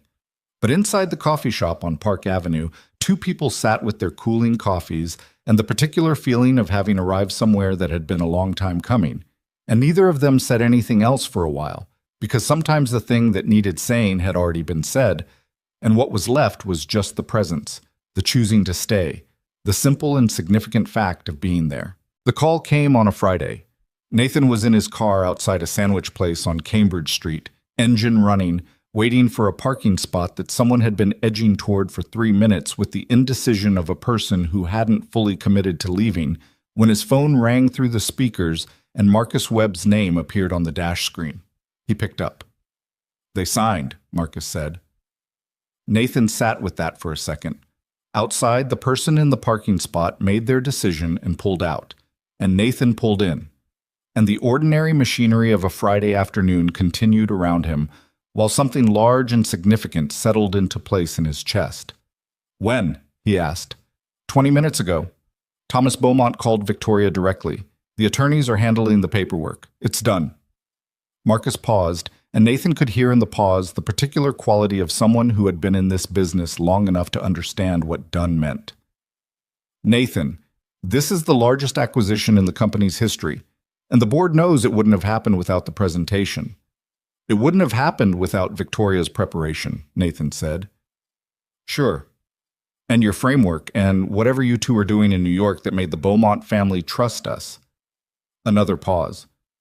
"Diane Cho said Clara Beaumont called her office this morning, asked specific questions about the operational continuity model, the stuff you put together. Clara's the one who matters long term." "I know. Victoria knows. The board knows." Marcus had the energy of a man who had been holding good news for 20 minutes and was genuinely relieved to be releasing it. "There's a celebration dinner Monday. Victoria's organizing. You're expected." "I'll be there." He hung up, sat in the parked car for a moment longer than necessary. Through the windshield, Cambridge Street did its Friday afternoon thing, people moving with the specific energy of a city approaching the weekend, a little looser than Tuesday, a little more willing to take their time. His phone buzzed. A text from Victoria. They signed. "You should know." 3 words that weren't thank you and weren't congratulations and weren't any of the professional formulations he might have expected, just 3 words that assumed he'd want to know immediately, which was its own kind of thing. He typed back, "I know." Marcus called. "How do you feel?" The response took 4 minutes, which for Victoria was a long time. When it came, it was, "Like I need to sit down," which I'm doing. "In my office. Don't tell anyone." He smiled, typed, "Your secret." He got his sandwich, drove back to his office, spent the afternoon on other accounts, other clients, the ordinary work of a professional life that had been partially on hold while New York consumed his attention. By 5 o'clock, he had cleared most of the backlog, answered 17 emails, and had a conversation with his Cambridge restaurant client that resulted in a compromise about the rebranding timeline that nobody loved but that everyone could live with, which was most of what compromise actually was. At 5:15, Sophie's after-school program ended. His mother picked her up on Fridays. By 6:30, she would be home, demanding to know what was for dinner and whether there was any update on the situation with the neighbor's dog, which had apparently become a continuing story. He left his office at 5:50, stopped at the grocery store, bought the things Sophie liked, the green grapes, the specific brand of yogurt that had to have the cartoon character on the lid, or it was the wrong one, the pasta she'd eat without negotiation, and drove home through the Friday traffic, which was bad in the Boston way that traffic was bad on Fridays, everyone collectively deciding to leave at the same time, and then surprised by the consequences. His mother's car was in the driveway. Through the kitchen window, he could see the light on and the specific shape of dinner being made. He sat in the car for just a moment, not like the night of the boardroom joke, not unsettled, just pausing, taking stock. The deal was done. The work was real. And somewhere across the city, Victoria Ashcroft was sitting in her office feeling something large enough that she needed to be sitting down for it, and trusting him with that information, which was, he had come to understand, not a small thing from her. He got out of the car, took the groceries inside. Sophie hit him in the midsection at approximately the speed and force of a small person who had been waiting since 3 o'clock. She was telling him about the dog before he'd finished hugging her.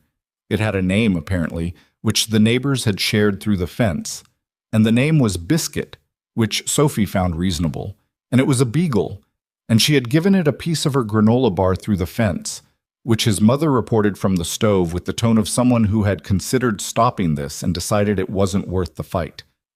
"You can't feed other people's dogs," Nathan said, without much conviction. "It was just a small piece." "Still, it liked it." "Sophie, I didn't feed it all of it." She held up her hands approximately 6 inches apart. "This much." He looked at her. She looked at him. They both understood that this particular negotiation was over. "Set the table," he said. She set the table. His mother made pasta, the real kind, not from a box, which Sophie ate with the enthusiasm she reserved for food she'd had no part in preparing and therefore found more appealing. Dinner was the ordinary kind. Sophie talking, his mother listening with the patience of someone who genuinely wanted to know about Biscuit and the granola bar and the geography class where they'd done a project on rivers, and Nathan at the end of the table eating his pasta and listening and feeling the particular texture of a life that was full in the way that full lives were, not balanced. Balance was a myth, he'd decided long ago, but present, dense with things that mattered. After Sophie was in bed, his mother poured herself a cup of tea and sat down at the kitchen table with the specific quality of a woman who had been waiting for the household to quiet down before she said what she intended to say. Nathan refilled his own coffee and sat across from her. "Go ahead," he said. "I haven't said anything." "You're about to." She looked at him over her mug. "How is New York?" "Good. Productive." "And how is Victoria Ashcroft?" He looked at his coffee cup. "She's good." "The deal went through." "Yes." "So the presentation worked?" "Yes." His mother was quiet for a moment with the patience of a woman who had learned that silence sometimes extracted more than questions. Nathan had inherited this technique and used it professionally, which meant he recognized it when it was being used on him and was nevertheless not immune to it. "Something's different," his mother said. "Not bad. Just different." "Mom, I'm just noting." "I know you're just noting. You've been lighter since New York. And I don't mean happy because you're usually happy, but lighter, like something stopped sitting on you." She picked up her mug. "So I'm asking." Nathan looked at the kitchen window. Outside, the Somerville night was its ordinary self. Porch lights, the distant sound of a neighbor's television, the particular domestic quiet of a Friday. "I don't know what it is yet," he said honestly. "Something is—" He stopped. "Something is being figured out. I don't have more than that right now." His mother nodded. "Does she know about Jess?" The name landed the way it sometimes still did. Not painfully, that was years ago, but with a weight, an awareness of what it carried. "No," Nathan said. "Are you going to tell her?" "If it becomes relevant." "Nathan." His mother set her mug down. "A woman you co-parent with dying when your daughter is 2 years old is not something that becomes relevant. It's something you tell people who are going to be in your life." "I know." "It explains things." "I know, Mom." She looked at him for a moment. "You've been protecting Sophie since she was born. It's a good instinct. But sometimes protection becomes the only mode you have, and then you start protecting yourself when you don't need to." He didn't answer. Not because she was wrong, but because she was right in the specific way that required sitting with rather than responding to. "She sounds like someone who's protected herself too," his mother said. "Just differently." Nathan looked at her. "You've never met her." "No, but I know you, and the way you talk about someone tells me things about them." She stood up, took her mug to the sink. "Good night, sweetheart. The deal sounds important. I'm glad it worked." She went to bed. Nathan stayed at the kitchen table for a while longer in the quiet of the house, with the coffee and the particular weight of what his mother had said and hadn't said, and what he'd said and hadn't, the whole conversation sitting in the kitchen around him like furniture. Jess. Jessica Mercer, née Callahan, who had been 28 years old and had died of a brain aneurysm on a Tuesday in March when Sophie was 22 months old, and who had, in the 4 years they'd been together before that, been the clearest evidence Nathan had that he was capable of loving someone completely and losing that completely and surviving it anyway. He didn't talk about her much, not because the grief was still acute. Time had done what time does, converted the sharp thing into something with softer edges, present but not cutting, but because telling the story required a person to be ready for what the story changed, how they looked at him, what they thought the story meant about who he was now. Most people, when they heard it, looked at him with a compassion that shifted something in the room, changed the professional register into something more careful, and more careful always felt a little like being held slightly away from things. He didn't want to be held away from things. Not anymore. The Monday dinner was at a restaurant in the South End that Victoria had chosen with the same deliberate understatement she brought to everything. Not the kind of place that made a statement by being expensive, but the kind that made a statement by being exactly right. Good food, reasonable noise level, a private room in the back that fit 12 people without being cavernous. The Ashcroft senior team was there. Marcus Webb arrived with more energy than usual and immediately ordered a bottle of champagne that he acknowledged was premature but ordered anyway. Diane Cho was in a better mood than Nathan had ever seen her. The version of her that existed when things had gone well, and she wasn't managing the consequences of things having gone badly. Paul Renner laughed at something, and it was actually funny. Victoria was at the end of the table, which became the head of the table, as always. She'd arrived before Nathan. He came in at 7:02. He'd been on the phone with Sophie, who had a book report due Tuesday, and had waited until Monday night to begin it, which was a pattern Nathan recognized as his own and found privately difficult to be stern about. And when he walked into the back room, Victoria was mid-conversation with Diane, but she looked up when he came in, and something in her expression did a small thing that Nathan chose not to read too much into in a room full of her colleagues. "Mercer," Marcus said from across the table. "The man himself. Come sit down." He sat. The dinner proceeded with the specific quality of a professional celebration. Genuine, warm, but measured. The way people celebrated when they were aware that other people were watching how they celebrated. Stories about the acquisition process. Marcus's impression of the legal team's face when the numbers were finalized. Diane providing the legally accurate version of the same story, which was funnier. Nathan was across the table from Victoria, which meant they were in each other's sightlines for the entire dinner, which he'd become practiced at managing and which had become, over the course of New York, and the week following, slightly more complicated to manage than it had previously been. Not badly complicated, just present. At one point, Paul Renner asked Nathan directly, "How did you land the Clara Beaumont angle?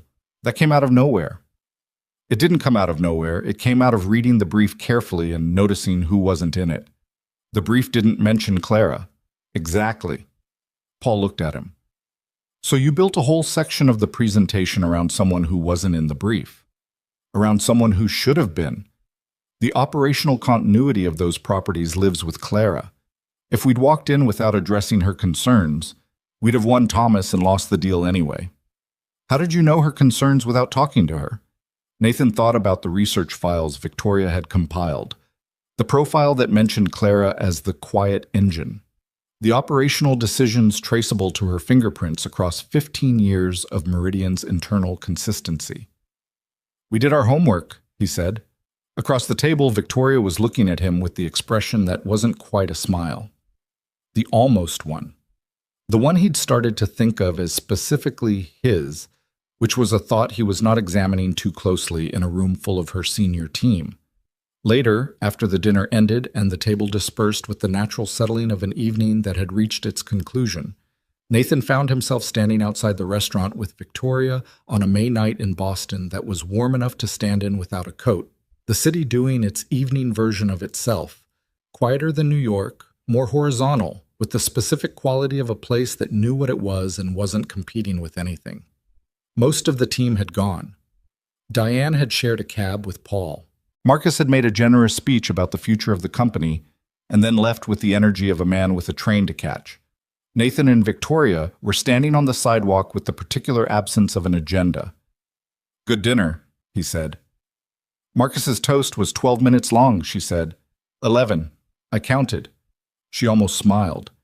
"He means well. He means extremely well, loudly." She looked at the street. A cab went by. A couple walked past talking about something that made one of them laugh, and the laugh carried and then was gone. Boston at 10 o'clock on a Monday, winding down. "The board wants to talk next week," Victoria said, "about the structure going forward. how the Meridian integration gets managed at the strategic level. What does that mean for the campaign work? It means the campaign work becomes larger. There are 5 new properties to integrate into the brand framework. The Charleston launch is still on schedule, but now there's more. She paused. The board will want a formal structure, not just a consulting relationship. Nathan looked at her. What are you saying? She looked at the sidewalk, then at him. I'm saying the board is going to suggest a more formal engagement, embedded strategic role, not just campaign by campaign. And what do you want? The question hung in the May air between them. I want what's good for the company, she said, and then before he could respond, and I want you to stay. She said it the way she said difficult things, directly, without decorative language, but with the awareness of what it costs to say them. Not because the board wants a formal structure, because the work is better when you're in it, and because, she stopped. Because, he said, because the last 3 months have been, she seemed to search for the word and not find the one she wanted. Different from everything before. Different good or different complicated? Both, usually at the same time. He looked at her. On the sidewalk of a Boston street on a Monday night, in the warm May dark, Victoria Ashcroft was standing in front of him looking like someone who had been enormously competent for a very long time and had recently begun to suspect that competence wasn't the whole answer, which was a suspicion he recognized from the inside. There are things you don't know about me, he said. She waited. About my situation? Sophie's mother. He said it looking at her, not at the sidewalk, because she'd told him her true things looking at him, and he owed her the same. She died. Jessica. Sophie was almost 2. It was sudden. He paused. Not for effect, just because the sentence always required a moment after it. I've been alone with Sophie since then. By choice, mostly. It was easier to build a wall around the 2 of us and call it protection. Victoria was very still. I'm not telling you for sympathy, he said. I'm telling you because you told me true things in an elevator and a restaurant and a coffee shop on Park Avenue, and you deserve the same. She looked at him for a long moment. Not with the compassion that shifted the room into something careful, with something different. The attention that meant she was hearing him, actually hearing him, the way she heard everything she decided mattered. How old was she? Victoria asked. 31. A pause. I'm sorry. Yeah. He let the words sit. It was a long time ago, but it shapes things. How you build. What you let in. I understand that, she said quietly. Not the same way, but I understand the architecture of protection. I know you do. They stood there for a moment with the weight of it, which wasn't unbearable, just real. The weight of 2 people who had spent years building careful structures around themselves and were now standing on the outside of those structures, looking at each other. The board meeting, she said finally, not as a deflection but as a return, a way of saying, I heard you and we're still here in the same move. Would you be willing to discuss a formal arrangement? Yes, he said, but I want to talk to you before the board, not after. Why? Because I want to know what you want separate from what the board wants. And because if we're going to work together formally in a way that's, he paused, choosing words, in a way that's different from the last 8 months, I want that decision to be ours, not the board's. She looked at him steadily. And what would make it different? Honesty about what it is, he said. No pretending the professional relationship and the, he gestured vaguely, the other thing, are separable, because they're not. And trying to pretend they are just makes both things worse. Victoria was quiet for a moment. That's a significant thing to acknowledge, she said. I know. In a company context, I know. The board will have Victoria. He said her name the way you said something when you needed the other person to stop the argument and just be in the conversation. I know all the reasons it's complicated. I'm not asking you to solve them tonight. I'm asking you whether you want to. She looked at him. The May night was warm around them. Somewhere nearby, a restaurant was closing. The sound of chairs being moved, music being lowered. The end of another Monday. Yes, she said. I want to. He nodded. Okay. Okay, she said. They stood there for another moment, and it wasn't dramatic, and it wasn't easy, and it wasn't the kind of thing that resolved itself cleanly, but it was honest. And honesty was something they were both better at than most people, and worse at than they needed to be. And it was a place to start. He got her a cab. She got in. The cab pulled into the Boston traffic. He stood on the sidewalk and watched it go, and then he walked to his car and drove home. And the city was quiet in the way it got on Monday nights when the weekend was gone, and the week hadn't fully started, and there was a space in between where things could be what they actually were. The board meeting was the following Thursday. Nathan had asked for 15 minutes before it started, and Victoria had arranged it, and so at 8:45 in the morning he was sitting across from her in her office. Not the conference room, her actual office, which he'd only been in twice before, and which was, predictably, not what he'd expected. He'd expected it to be austere, minimalist in the aggressive way that powerful people's offices sometimes were, designed to communicate something about their priorities. It wasn't. It was full, not cluttered, but accumulated, the way a space got when someone actually worked in it.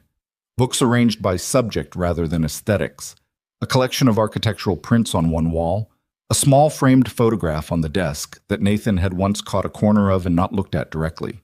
A view of Boylston Street through the floor-to-ceiling window that in morning light was actually quite good. On the edge of the desk, a coffee mug that said Boston Public Library and had clearly been used enough times to have earned its place among the expensive things. She was at her desk when he came in, jacket on, ready for the board.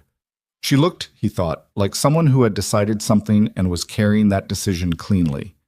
"Before we go in," Nathan said, sitting down, "I want to be clear about something." "Go ahead." "My recommendation to the board about the formal engagement structure is going to be the same whether or not anything else develops between us. I'm not going to inflate the professional case because of the personal, and I'm not going to hedge the personal because of the professional." He looked at her. "I think the embedded strategic role makes sense for the company.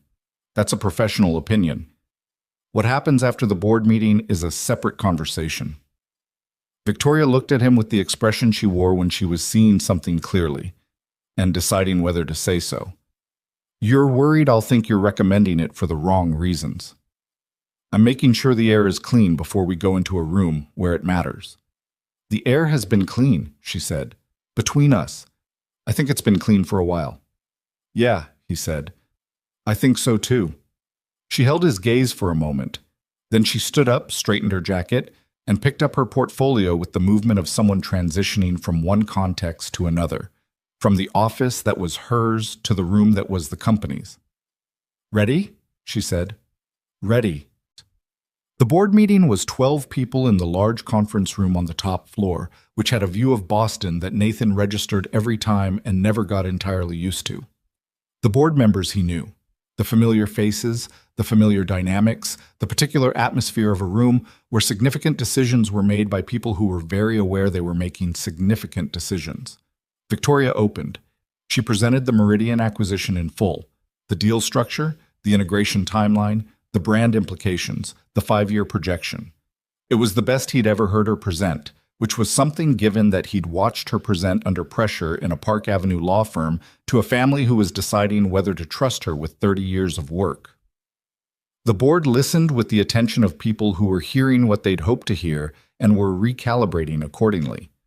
When she got to the strategic structure going forward, she said, "I'm recommending a formal embedded engagement with Nathan Mercer's firm, not project by project, but a defined strategic partnership with access to the full brand portfolio and integration into the senior leadership process for the Meridian properties." She paused. The Meridian deal succeeded because the strategic and cultural arguments were built together. I don't want to lose that architecture going forward. Then she looked at Nathan, just briefly, with the expression that wasn't quite professional and wasn't quite personal, but lived in the space between them that had been building for 8 months. "Nathan," said Richard Ashcroft, Victoria's father, who was still on the board, who Nathan was now seeing in person for the first time, and who had the particular quality of a man who had built something real and knew how to recognize the same in others. "Do you have anything to add?" Nathan looked at him. 67 years old, the same eyes as Victoria, the same quality of attention. The brand architecture for the integrated portfolio needs to hold across 5 properties that each have strong individual identities, Nathan said. That's not a project-level challenge. It requires sustained engagement. Victoria's right that the formal structure makes sense. He paused. I'm also aware that this room knows that Victoria and I have worked closely together over the past several months, and that close working relationships have complications. I want to be direct about the fact that I'm aware of that, and that the professional recommendation I'm making is based on what I believe serves the company. A small silence. Richard Ashcroft looked at his daughter, then back at Nathan. Thank you for saying that directly, he said. Diane Cho, who had been listening with her eyes slightly closed in the way that meant she was paying full attention, opened them. The structure will need clear governance, she said. Deliverables, accountability, defined scope. Agreed, Victoria said. I'll have a proposal to the board by next week. The conflict of interest question, said one of the newer board members, younger, appointed 18 months ago, with the energy of someone who wanted to demonstrate rigor, needs to be addressed formally. Not personally. Formally.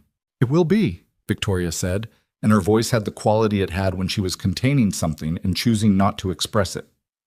As I said, the proposal will address governance comprehensively. The board moved on. The meeting covered 3 other items: property timelines, a personnel matter, a capital allocation question. And Nathan sat through them with the professional attention of someone who was present and also processing the specific experience of having been direct about a complicated thing in a room full of powerful people and finding that the room had absorbed it. When the meeting ended and the board members filed out with the unhurried efficiency of people who had other meetings to get to, Victoria stayed at the table looking at her notes. Nathan stayed too. The room emptied around them until it was just the 2 of them and the view of Boston through the floor-to-ceiling glass. The younger board member, Nathan said. Harrison, Victoria said. He's thorough. He's right. I know he's right. She looked at her notes. The governance question has to be addressed properly. Not because of optics, because it's the right way to do it. We build it together, Nathan said. The proposal. Same way we built the presentation. She looked up. You want to write the governance framework for your own engagement? I want to build it with you so that it's actually right, which means it has to account for both the professional relationship and, he paused, the thing the board member was careful not to name. The conflict of interest. The relationship, he said. Let's call it what it is. Victoria looked at him across the conference table, in the boardroom where 8 months ago he had said something stupid, and she had said 2 true words, and neither of them had been ready for what those 2 words meant. The relationship, she repeated, trying it out, seeing how it sat. Yeah, he said. That's a significant word. It's an accurate one. She looked at the table, then out the window, then back at him. I have a piano lesson tonight, she said. He blinked. Okay. Thursday, 7 o'clock. I've missed the last 2 because of New York and the follow-up work. My teacher called to ask if I was quitting. Are you? No? She said it with a certainty that was slightly disproportionate to the question, which told him it wasn't about the piano. Good, he said.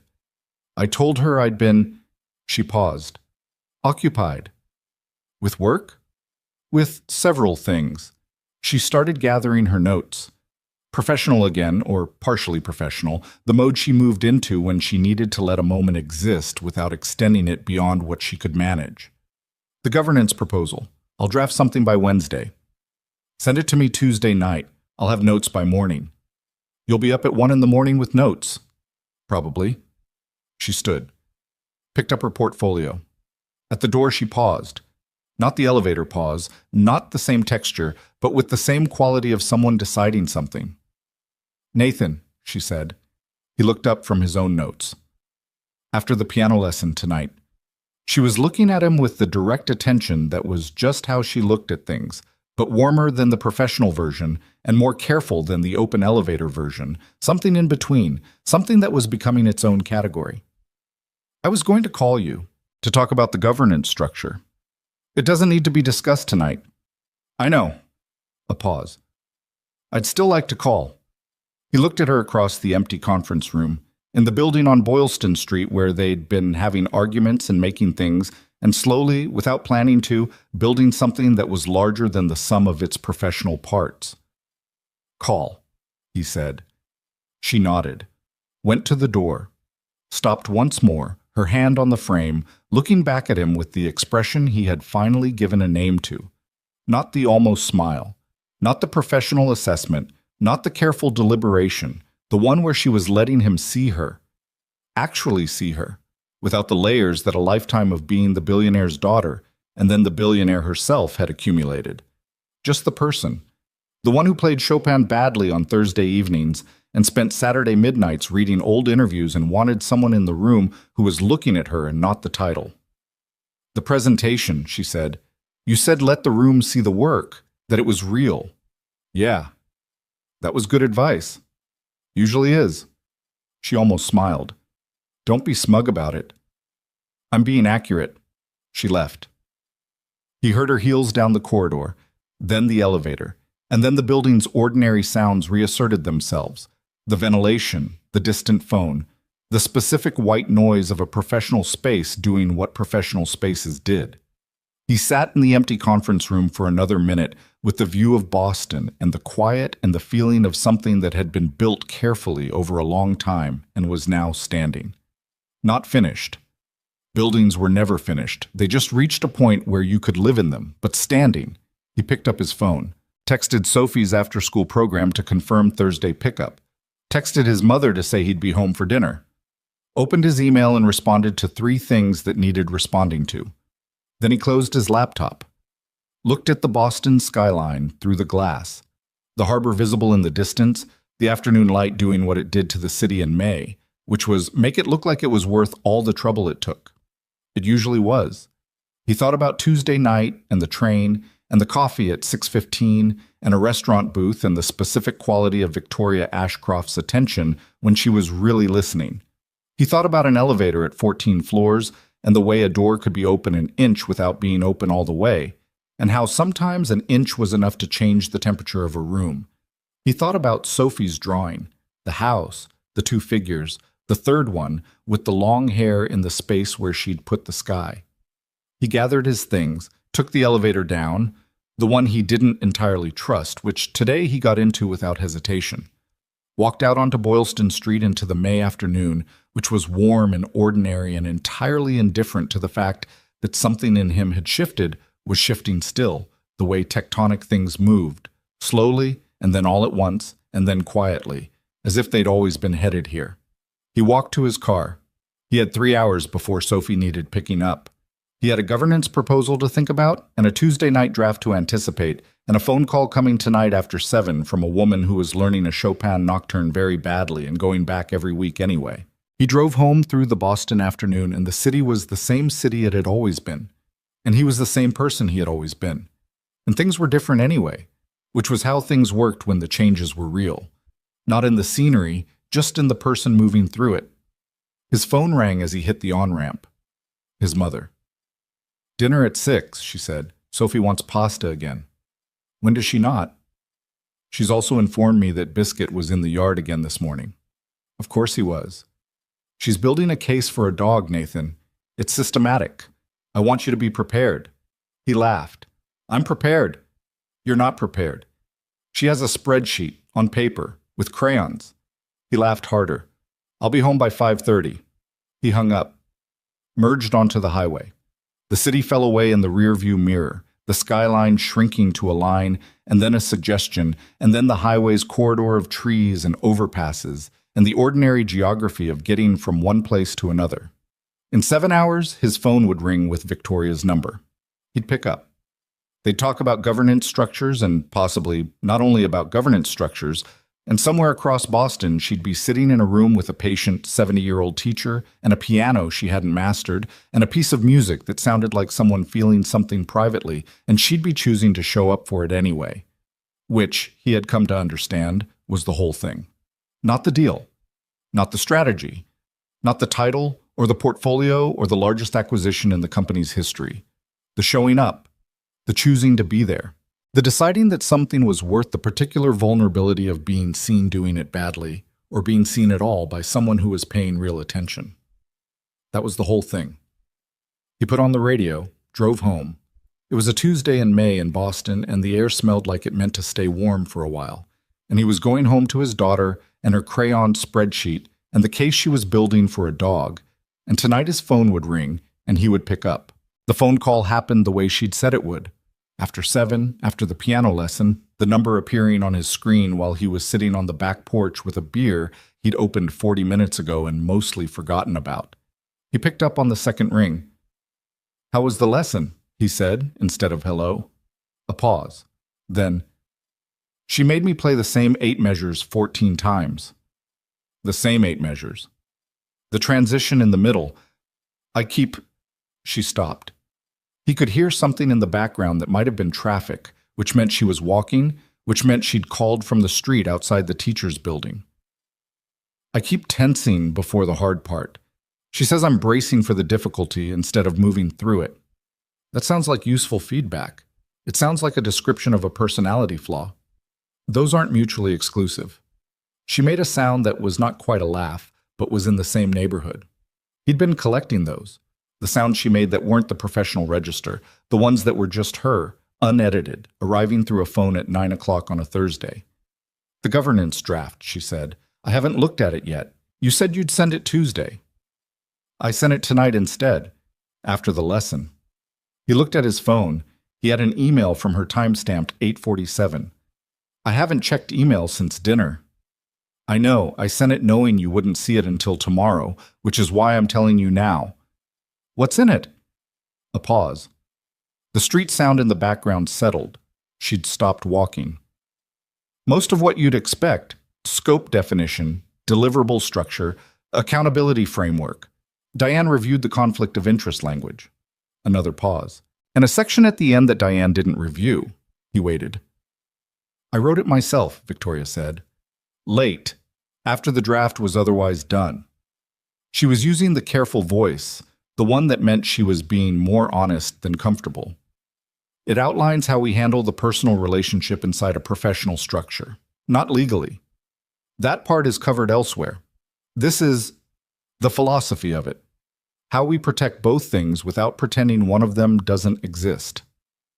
Nathan looked at the dark backyard. Sophie's swing set was visible in the porch light, the swings slightly moving in the May breeze without anyone in them. "You wrote a philosophy section," he said. "I wrote what I thought needed to be said. You can disagree with it." "I haven't read it." "When you do." She paused.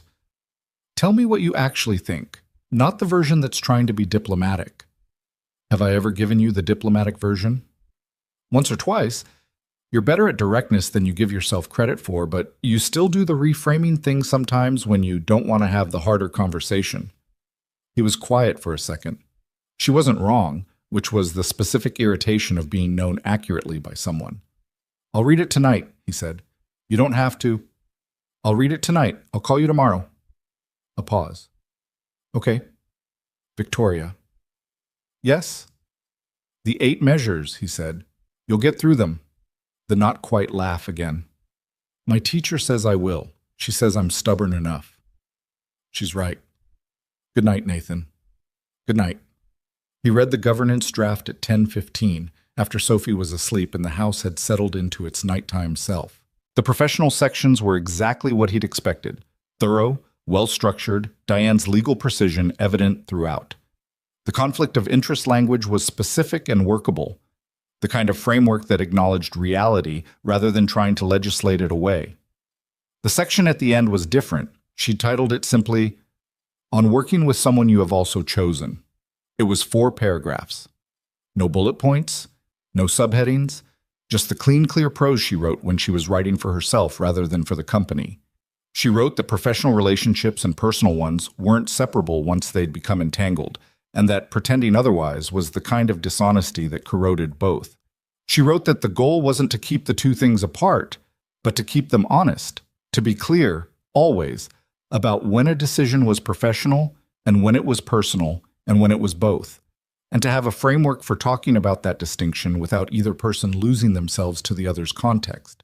She wrote, "The risk isn't conflict of interest. The risk is losing the quality of attention that makes the work good. What makes this work good is that we're both fully present for it. That requires protecting the conditions that allow full presence, which means neither person can subsume what they are into what the other needs. We have to remain, each of us, the person the other chose. Nathan read that paragraph twice. Then he read it a third time.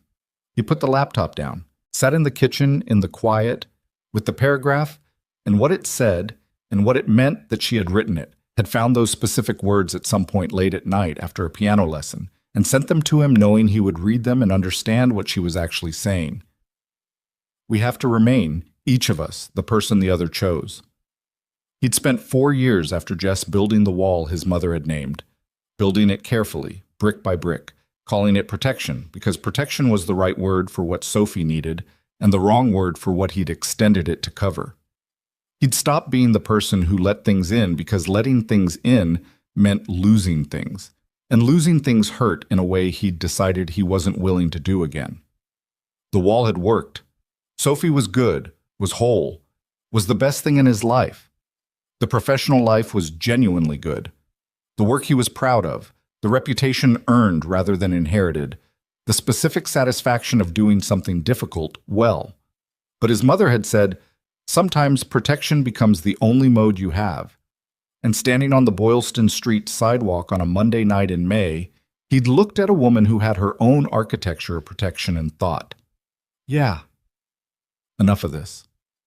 He picked up the phone. It was 10:43. He texted, read it, all of it. The last section is the best thing either of us has written in the past 8 months, and we can argue about that tomorrow. But I wanted you to know tonight. The response took 6 minutes. He imagined her reading it twice the way he always read her messages, checking it for what she'd actually said against what she'd meant to say. That's the diplomatic version. He smiled. Typed back, the direct version is that you scared me a little, which means you got it right. A longer pause, then, good. Go to sleep, Nathan. He went to sleep. The governance framework was formally approved by the board 3 weeks later.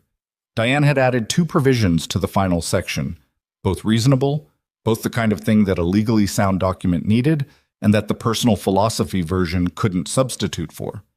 Victoria had incorporated them without complaint.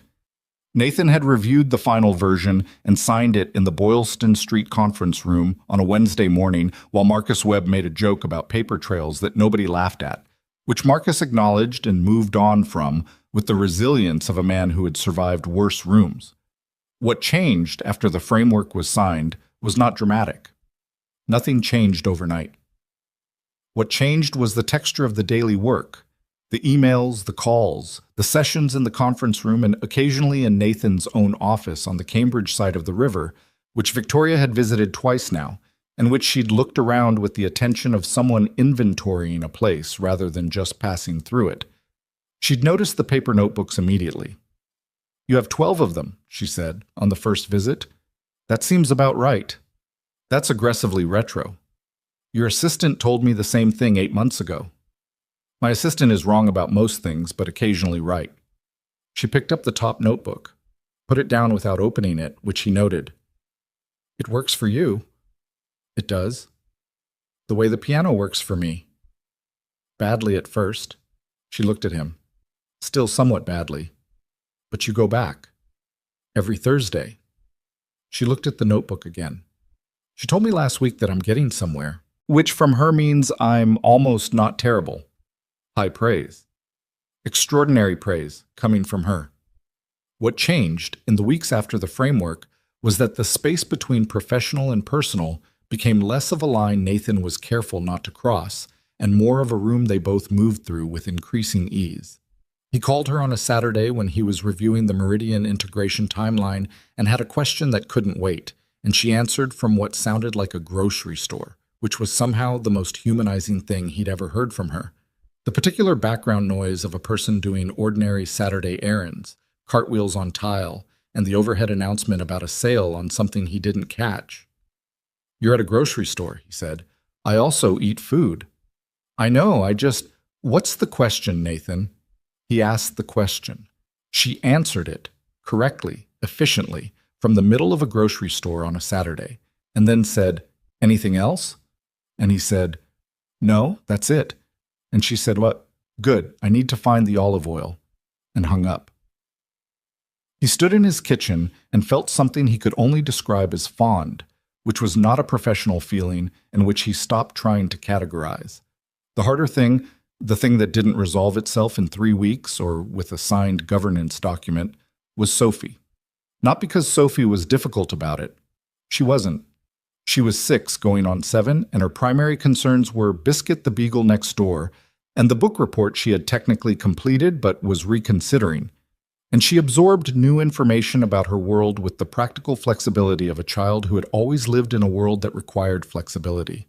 The harder thing was Nathan. What to say and when to say it, and how to introduce the idea of Victoria into Sophie's daily reality without either minimizing what Victoria was or overstating what it might become.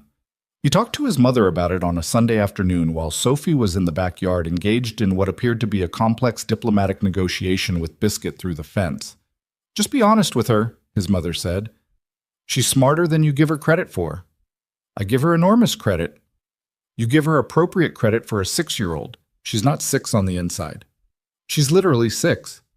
Her father spent 5 years being lonely and working very hard, and she has watched this. Children watch." His mother looked out the window at Sophie, who was now apparently explaining something to Biscuit at length. She drew a third figure on her nightstand, Nathan. She already knows something is different. He looked at his mother. "When did you see the drawing?" "I put her laundry away. The drawing's still there." A pause. "She hasn't changed it. She's waiting."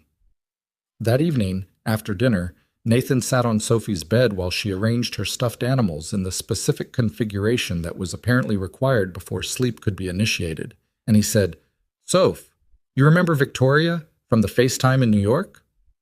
Sophie looked at him with the expression of a child who had been waiting for a conversation and was trying not to show that she'd been waiting. "Your work person," she said. "Right, she's—" He paused. "She's also my friend. A real friend. Not just work." Sophie considered this with the seriousness it deserved. "Like how Clara is my best friend, but we're also in the same reading group? Something like that. Does she know about me?" "She knows about you. She knows you like green grapes and you're very specific about lunch." Sophie's face did the thing it did when information pleased her. "Did you tell her about Biscuit?" "I think she's heard about Biscuit." "Okay." She picked up her favorite stuffed animal, a rabbit named Carl for reasons that had never been fully explained, and settled him into his designated position. "Can I meet her?" "If you want to." "I want to." She said it simply, without drama. Then, "Dad?" "Yeah." "The drawing on my nightstand." She was looking at Carl rather than Nathan, which was how she talked about things that mattered to her, slightly sideways. "The one with the house."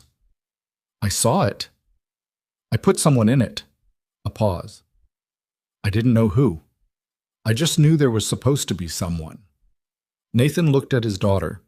This person he'd built a wall around and also built himself around, the two of them inside their careful structure, which had kept them safe and was now, he understood, ready to be a little less like a wall and a little more like a home.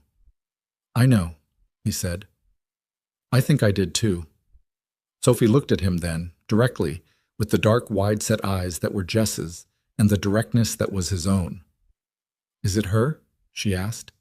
He held his daughter's gaze. "I think it might be." She nodded once, with the gravity of someone filing important information. Then she held Carl up. "Carl says okay." Carl's judgment is sound. "He knows things," Sophie confirmed, and turned over to sleep. The first time Victoria came to the house in Somerville was a Saturday in late June. Not for an occasion. No dinner party, no organized event, just the ordinary Saturday that Nathan had described on the phone the previous week. Sophie had a soccer game in the morning, there would be lunch, the afternoon was unscheduled. "You could come," he'd said, and then, "You don't have to." "I know I don't have to," she said. "What time is the soccer game?" She arrived at the field at 10:15. Nathan saw her walking toward the sideline from 20 yards away.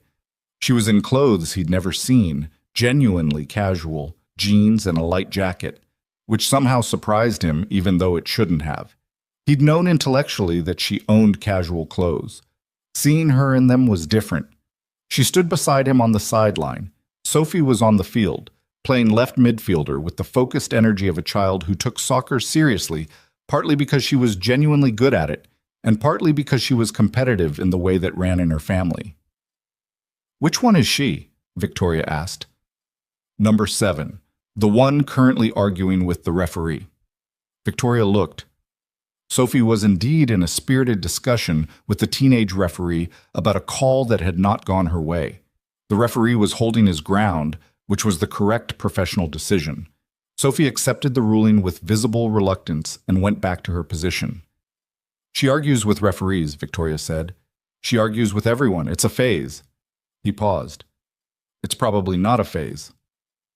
Victoria watched Sophie on the field for a moment. He watched Victoria watching Sophie. The specific quality of her attention, which was the same attention she brought to everything she decided mattered, present and undefended, and slightly careful, like someone learning the weight of a new thing before committing to how to carry it. "She's fast," Victoria said. "She's been fast since she learned to walk." Her pediatrician said it like it was a warning. Sophie scored in the 23rd minute, a left-footed shot from the edge of the box that went in cleanly and caused her to sprint toward the sideline with her arms out in the theatrical manner of someone who had been waiting for this moment. She stopped when she saw Victoria standing beside her father. The theatrical run became a walk. She came over with the assessment face, head slightly tilted, evaluating. "You came," Sophie said. "Your dad mentioned the game," Victoria said. "I wanted to see." "Did you see my goal?" "I saw it." "It was a good one." "It was." Sophie looked at her for another moment with the directness that had always been her default mode. Then she said, "Your jacket is nice." Victoria looked down at it. "Thank you." "Okay," Sophie said, satisfied, and ran back onto the field. Nathan looked at Victoria. She was looking at the field, her expression doing the thing he'd learned to read, the one where something had moved her and she was deciding what to do with it. "She's very direct," Victoria said. "Comes with the territory." "I like it." A pause. "I understand it." He didn't say anything. Some moments didn't need commentary. They just needed to be inside. After the game, Sophie's team won, 3-1.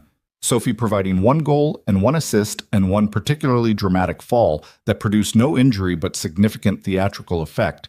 They went back to the house.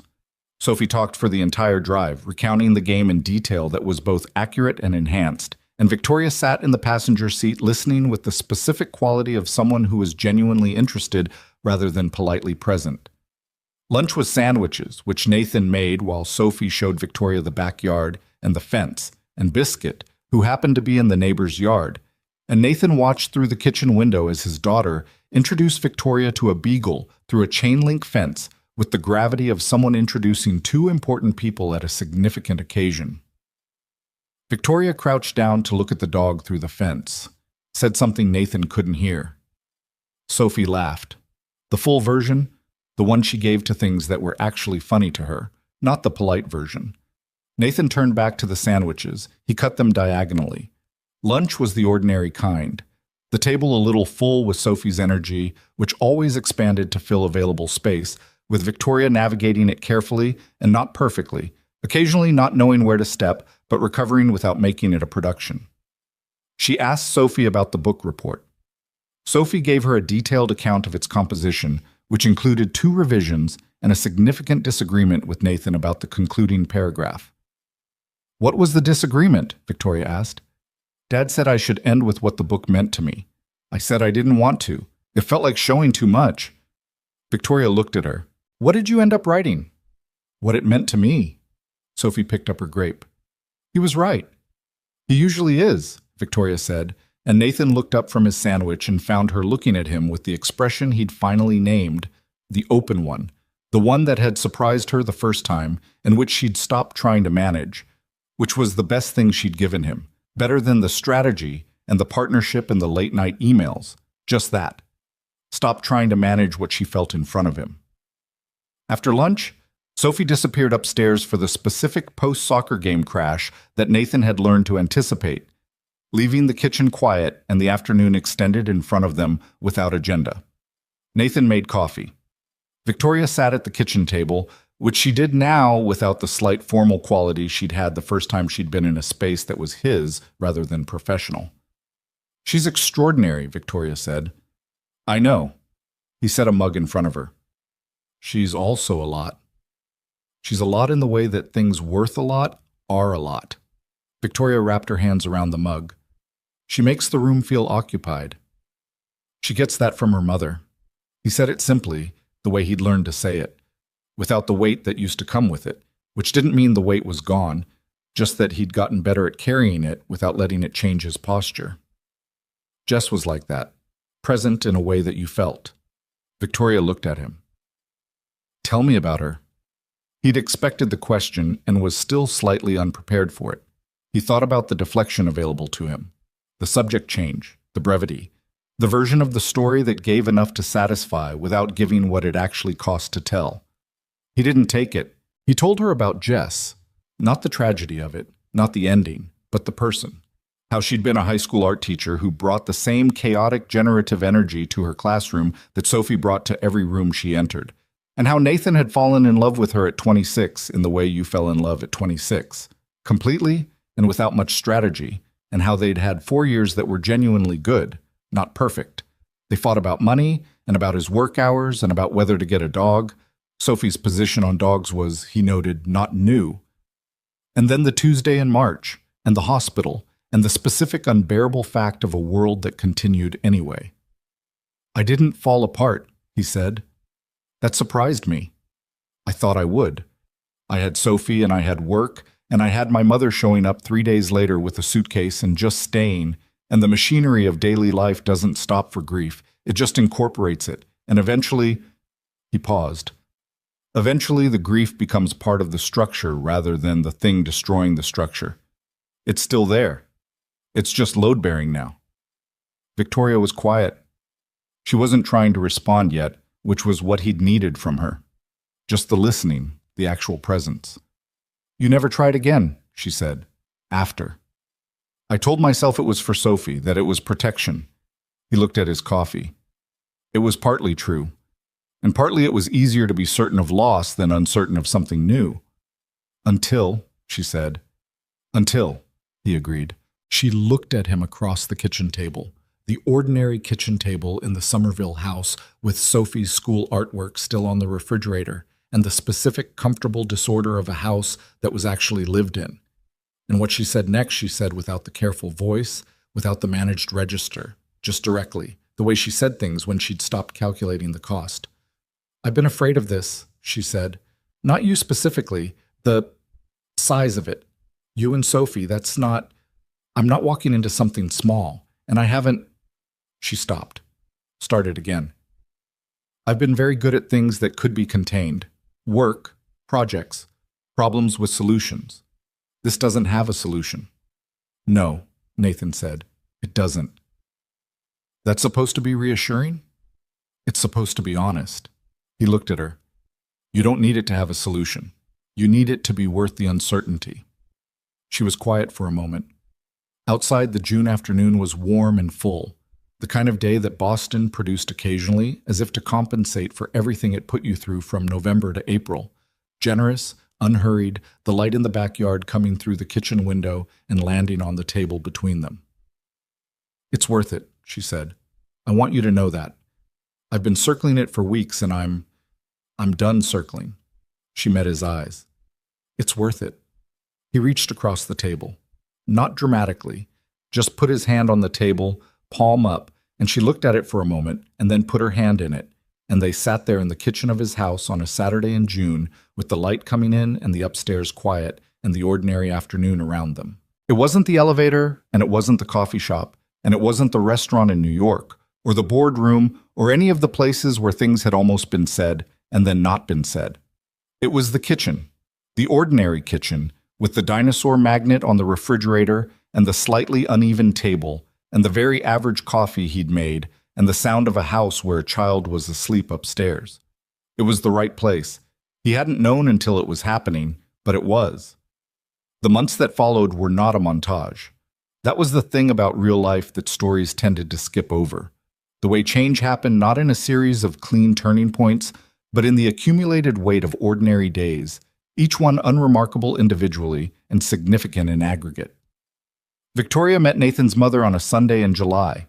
Ellen Mercer made tea and asked Victoria direct questions about the company and about her father and about the piano, and Victoria answered them all with the honesty she'd been practicing and didn't try to manage Ellen's impression of her, which Ellen registered and approved of without saying so directly, which was how Ellen Mercer communicated approval and which Nathan translated for Victoria afterward. "She liked you," he said in the car afterward. "She was evaluating me. She was. And she liked you." Victoria was quiet for a moment. "She asked me whether I knew about Jess." "What did you say?" "That you'd told me. That I understood what I was. What it meant, walking into what you and Sophie have." She looked at the window. She said good. He needed someone who'd take the whole thing seriously. Nathan drove. "I'm taking it seriously," Victoria said. "I want you to know that. It's not, I don't think of Sophie as a complication or a condition. She paused. "She's part of what Another pause. "She's important to me. Already." "I know," Nathan said. "I'm not sure I know how to do this. She gestured vaguely, which was not a Victoria Ashcroft gesture. She was not a vague gesturer, which told him how far outside her usual territory this was. The being someone to a child. "I didn't have—" She stopped. "My mother left when I was 8. My father, he was present, but the company was always also present. And I learned early that the way you showed love in our family was by working hard for the thing you were building together. Which is," she exhaled, "which is a limited vocabulary." Nathan glanced over at her. "Sophie doesn't need a vocabulary she's already heard. She needs someone who shows up. I show up. I know you do." He looked back at the road. "Every Thursday, to play the same 8 measures 14 times. She was quiet for a moment, then, "That's not the same thing." "It's exactly the same thing," he said. "You show up for things that are hard and that you can't control the outcome of, and you do it again the next week. That's the whole skill." He looked at her briefly.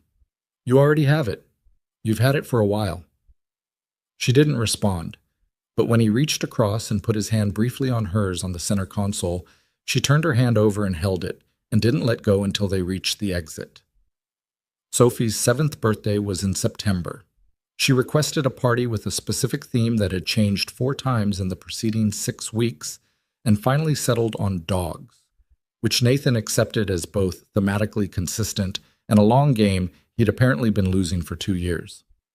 Victoria came to the party. She did not try to be Sophie's friend in the orchestrated way that adults sometimes tried to be children's friends, performing interest and crouching to eye level and asking questions in the exaggerated manner of a television host. She just showed up and paid attention and followed Sophie's lead, which Sophie, it turned out, appreciated exactly. At one point during the party, the low-stakes chaos of 8 7-year-olds with cake, Sophie grabbed Victoria's hand to pull her toward the backyard to show her something, the natural, unself-conscious grab of a child who had decided you were someone she could grab, and Victoria went, holding the small hand with the care of someone holding something that mattered. And Nathan stood in the kitchen doorway watching the two of them cross the backyard toward the fence where Biscuit was, as always, available for a visit, and he thought, there it is. Not the feeling of completion because nothing was complete. The governance framework had had its first real test 2 months earlier when a board member had questioned a campaign decision Nathan had made, and the conversation that followed had been uncomfortable and necessary and had taken 2 days to work through properly, the professional and personal entangled in exactly the way the philosophy section had predicted, and they'd gotten through it but not without cost, not seamlessly. Not without Nathan driving home afterward feeling like he'd spent a day in the kind of weather that got into your bones. But they'd gotten through it, and that was what the backyard showed him. Not that it was easy, but that it was real. Victoria crossing the yard with Sophie's hand in hers toward a beagle through a fence. The September afternoon around them. impermanent and ordinary and entirely itself. The creative venture started as a conversation and became, over the fall, something more deliberate. Victoria had been thinking about it since before New York. She'd mentioned it once, briefly, on the train, in the context of wondering whether what she built needed to always be what she'd inherited. A smaller operation.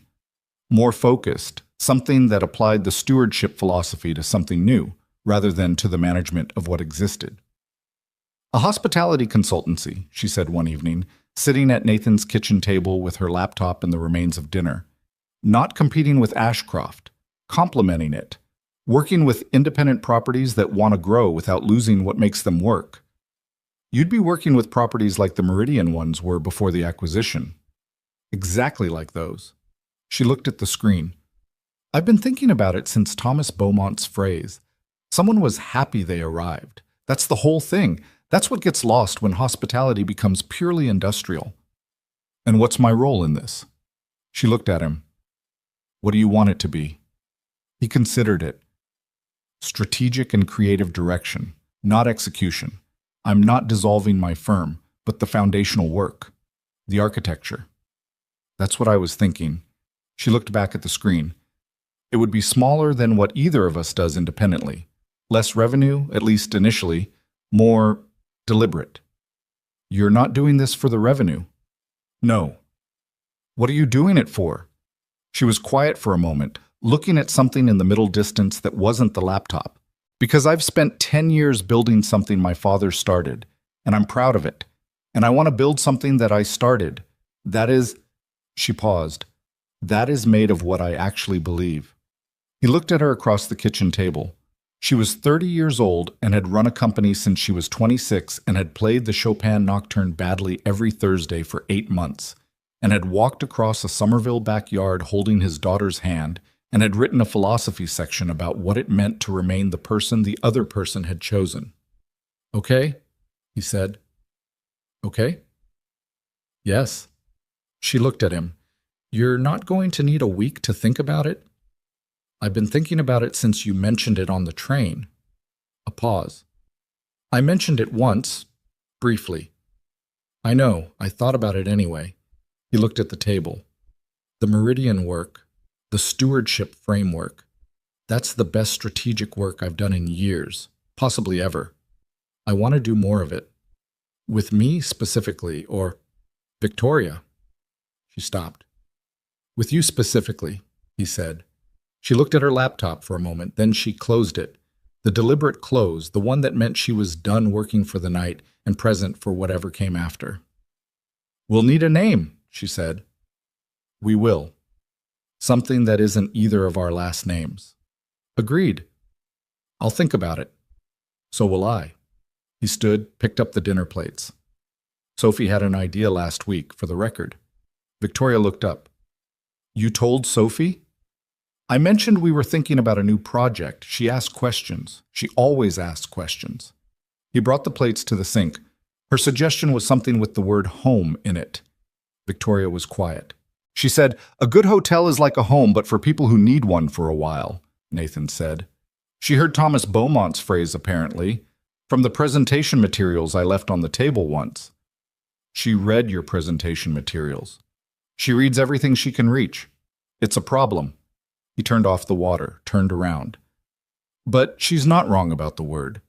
Victoria was looking at the middle distance again, but differently now. The way she looked when something had found its right place. Something with home, she said. Something with home, he agreed. They spent the winter building it, slowly, around everything else, the way you built things that were meant to last. The name they landed on was simple.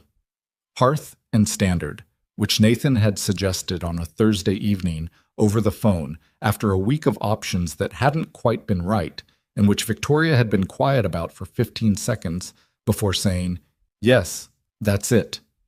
The framework for the new venture was filed in January. The Ashcroft board signed off on the structure. No conflict, clearly delineated, Diane's legal precision applied to the separation of interests with the thoroughness it deserved.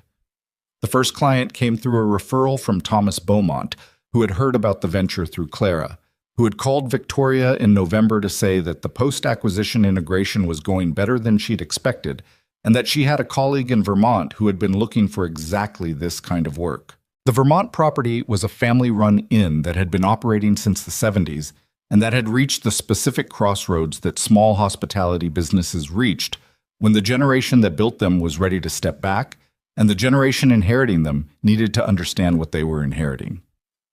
Nathan flew up in February to walk the property. Victoria came 2 days later.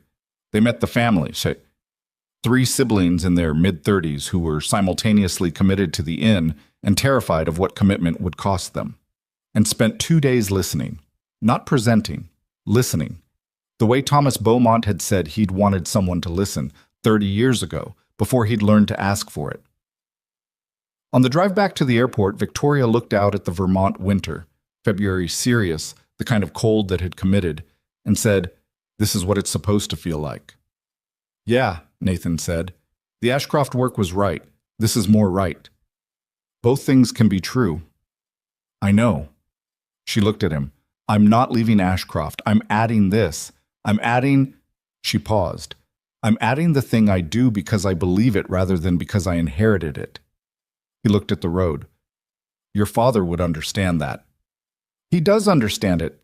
He told me last month." A pause. "He said it took him 15 years to learn the difference between building for obligation and building for belief. He's glad I'm learning it at 30.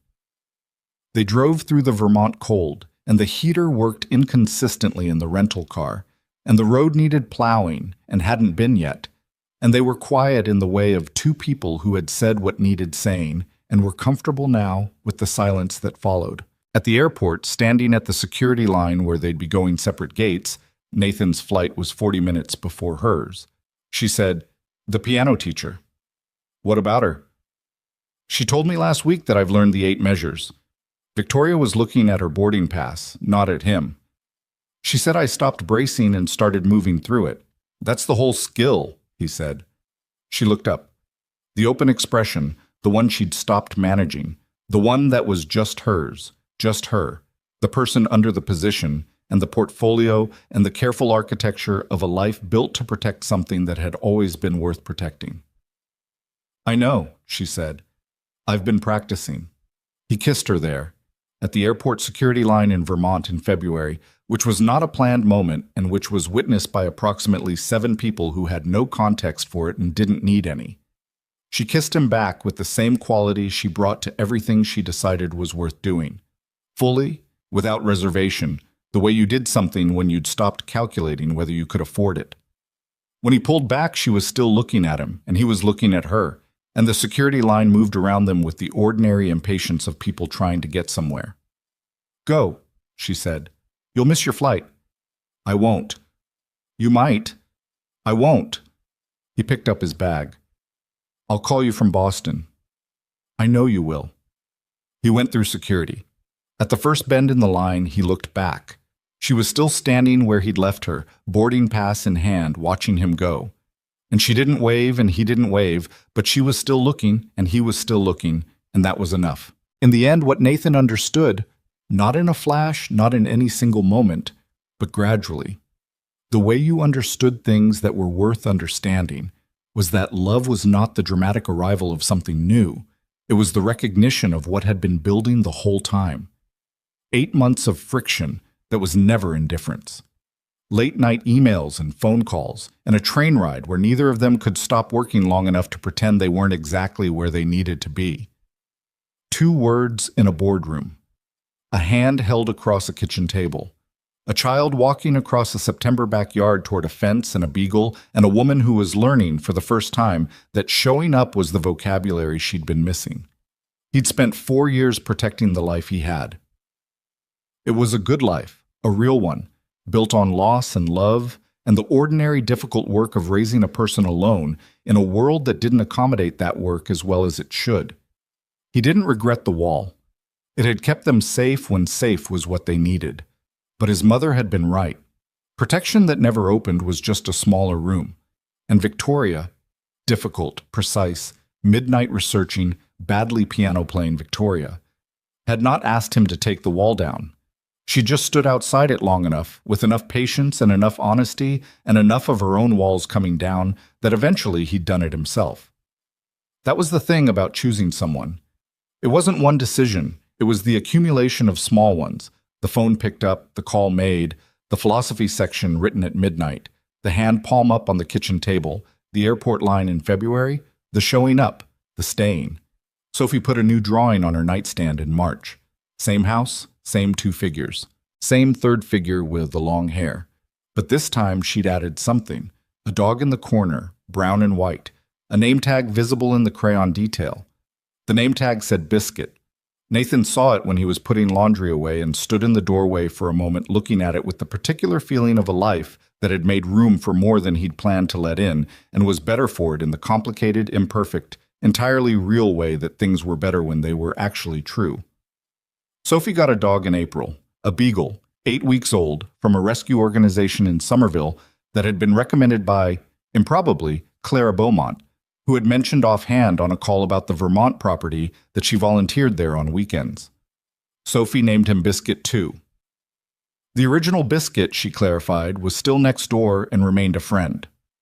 Biscuit 2 was family. Victoria was there the day they brought him home. She sat on the kitchen floor while Biscuit 2 investigated the house with the anarchic energy of a small animal encountering a large world, and Sophie gave her a running commentary on his behavior and his personality and his opinions, which Sophie had apparently already determined in the 40 minutes since the adoption. "He likes you," Sophie told Victoria. Biscuit 2 was currently chewing on Victoria's shoelace with great commitment. "He's very focused," Victoria said. "He knows things," Sophie said. "Like Carl." Victoria looked at her. "Carl?" "My rabbit." Sophie held up Carl for inspection. "He said you were okay." Victoria looked at the stuffed rabbit with the seriousness the introduction deserved. "Please tell Carl I appreciate that." Sophie made Carl nod. "He knows," she said. Nathan stood in the doorway of his kitchen, watching his daughter and the woman he had chosen sitting on his kitchen floor with a beagle puppy between them and a stuffed rabbit as moderator, and he thought about all the things he'd spent 4 years being careful with, his time, his heart, the specific territory of his daily life, and how the carefulness had been right, and also how it had been a preparation for this rather than a destination. You couldn't know in advance what you were making room for. You could only make the room and see. The room was full now. Imperfectly, loudly, in the ongoing way of a life that was being built rather than one that had been finished. There would be board meetings where the entanglement was uncomfortable, and conflicts that required the governance framework to do the work it was designed to do, and evenings when Nathan and Victoria disagreed about something significant and had to find the way through, which they always did, and which never got entirely easy. There would be days when Sophie missed her mother in the specific aching way of children who had lost something before they were old enough to understand the loss. And Nathan would sit beside her and hold the weight of that with her, and Victoria would learn, slowly, how to be present for those moments without trying to fix them, which was its own kind of skill that couldn't be acquired all at once. There would be Thursday piano lessons and late-night governance emails, and the Vermont Inn, and whatever came after Vermont, and the ongoing ordinary dailiness of a life shared between people who were each, still, the person the other had chosen. But on a Saturday in April, with a beagle puppy and a stuffed rabbit and a 7-year-old who believed both of them knew things, Nathan Mercer stood in the doorway of his own house and felt simply that he was in the right place. Not because everything was resolved, because it was real. And real, he'd learned, was the whole thing. The piano in the corner of the living room was Victoria's. She'd had it moved in on a Thursday morning in February, which Nathan had not been home for, but which Sophie had supervised with great authority, according to his mother's text, which included a photo of Sophie standing beside the movers pointing at where it should go with the posture of a property manager. She played it on Thursday evenings now, when she was at the house, which was more often than not. The Chopin Nocturne mostly, still with mistakes. Still with the same measures that required the same care, but through them now, the way her teacher had said, not bracing, moving through. Nathan heard it from the kitchen sometimes while he was doing the dishes or making Sophie's lunch for the next day. The particular sound of it, the piano, the practiced imperfection, someone in the next room feeling something privately and not hiding it, was the sound of his house, his actual house, The one being built in real time from the materials of two people deciding daily that the uncertainty was worth it. He cut the sandwich diagonally. He put the grapes in the container, the green ones. He closed the lunchbox and listened to the music from the next room. And outside, the April night was doing what April nights in Boston did when they finally meant it, which was be generous and unhurried and entirely present. And the house held all of it: the music, the sleeping child, the dog, the ordinary beautiful weight of a life that had made room. He stood in his kitchen and let himself have it, all of it.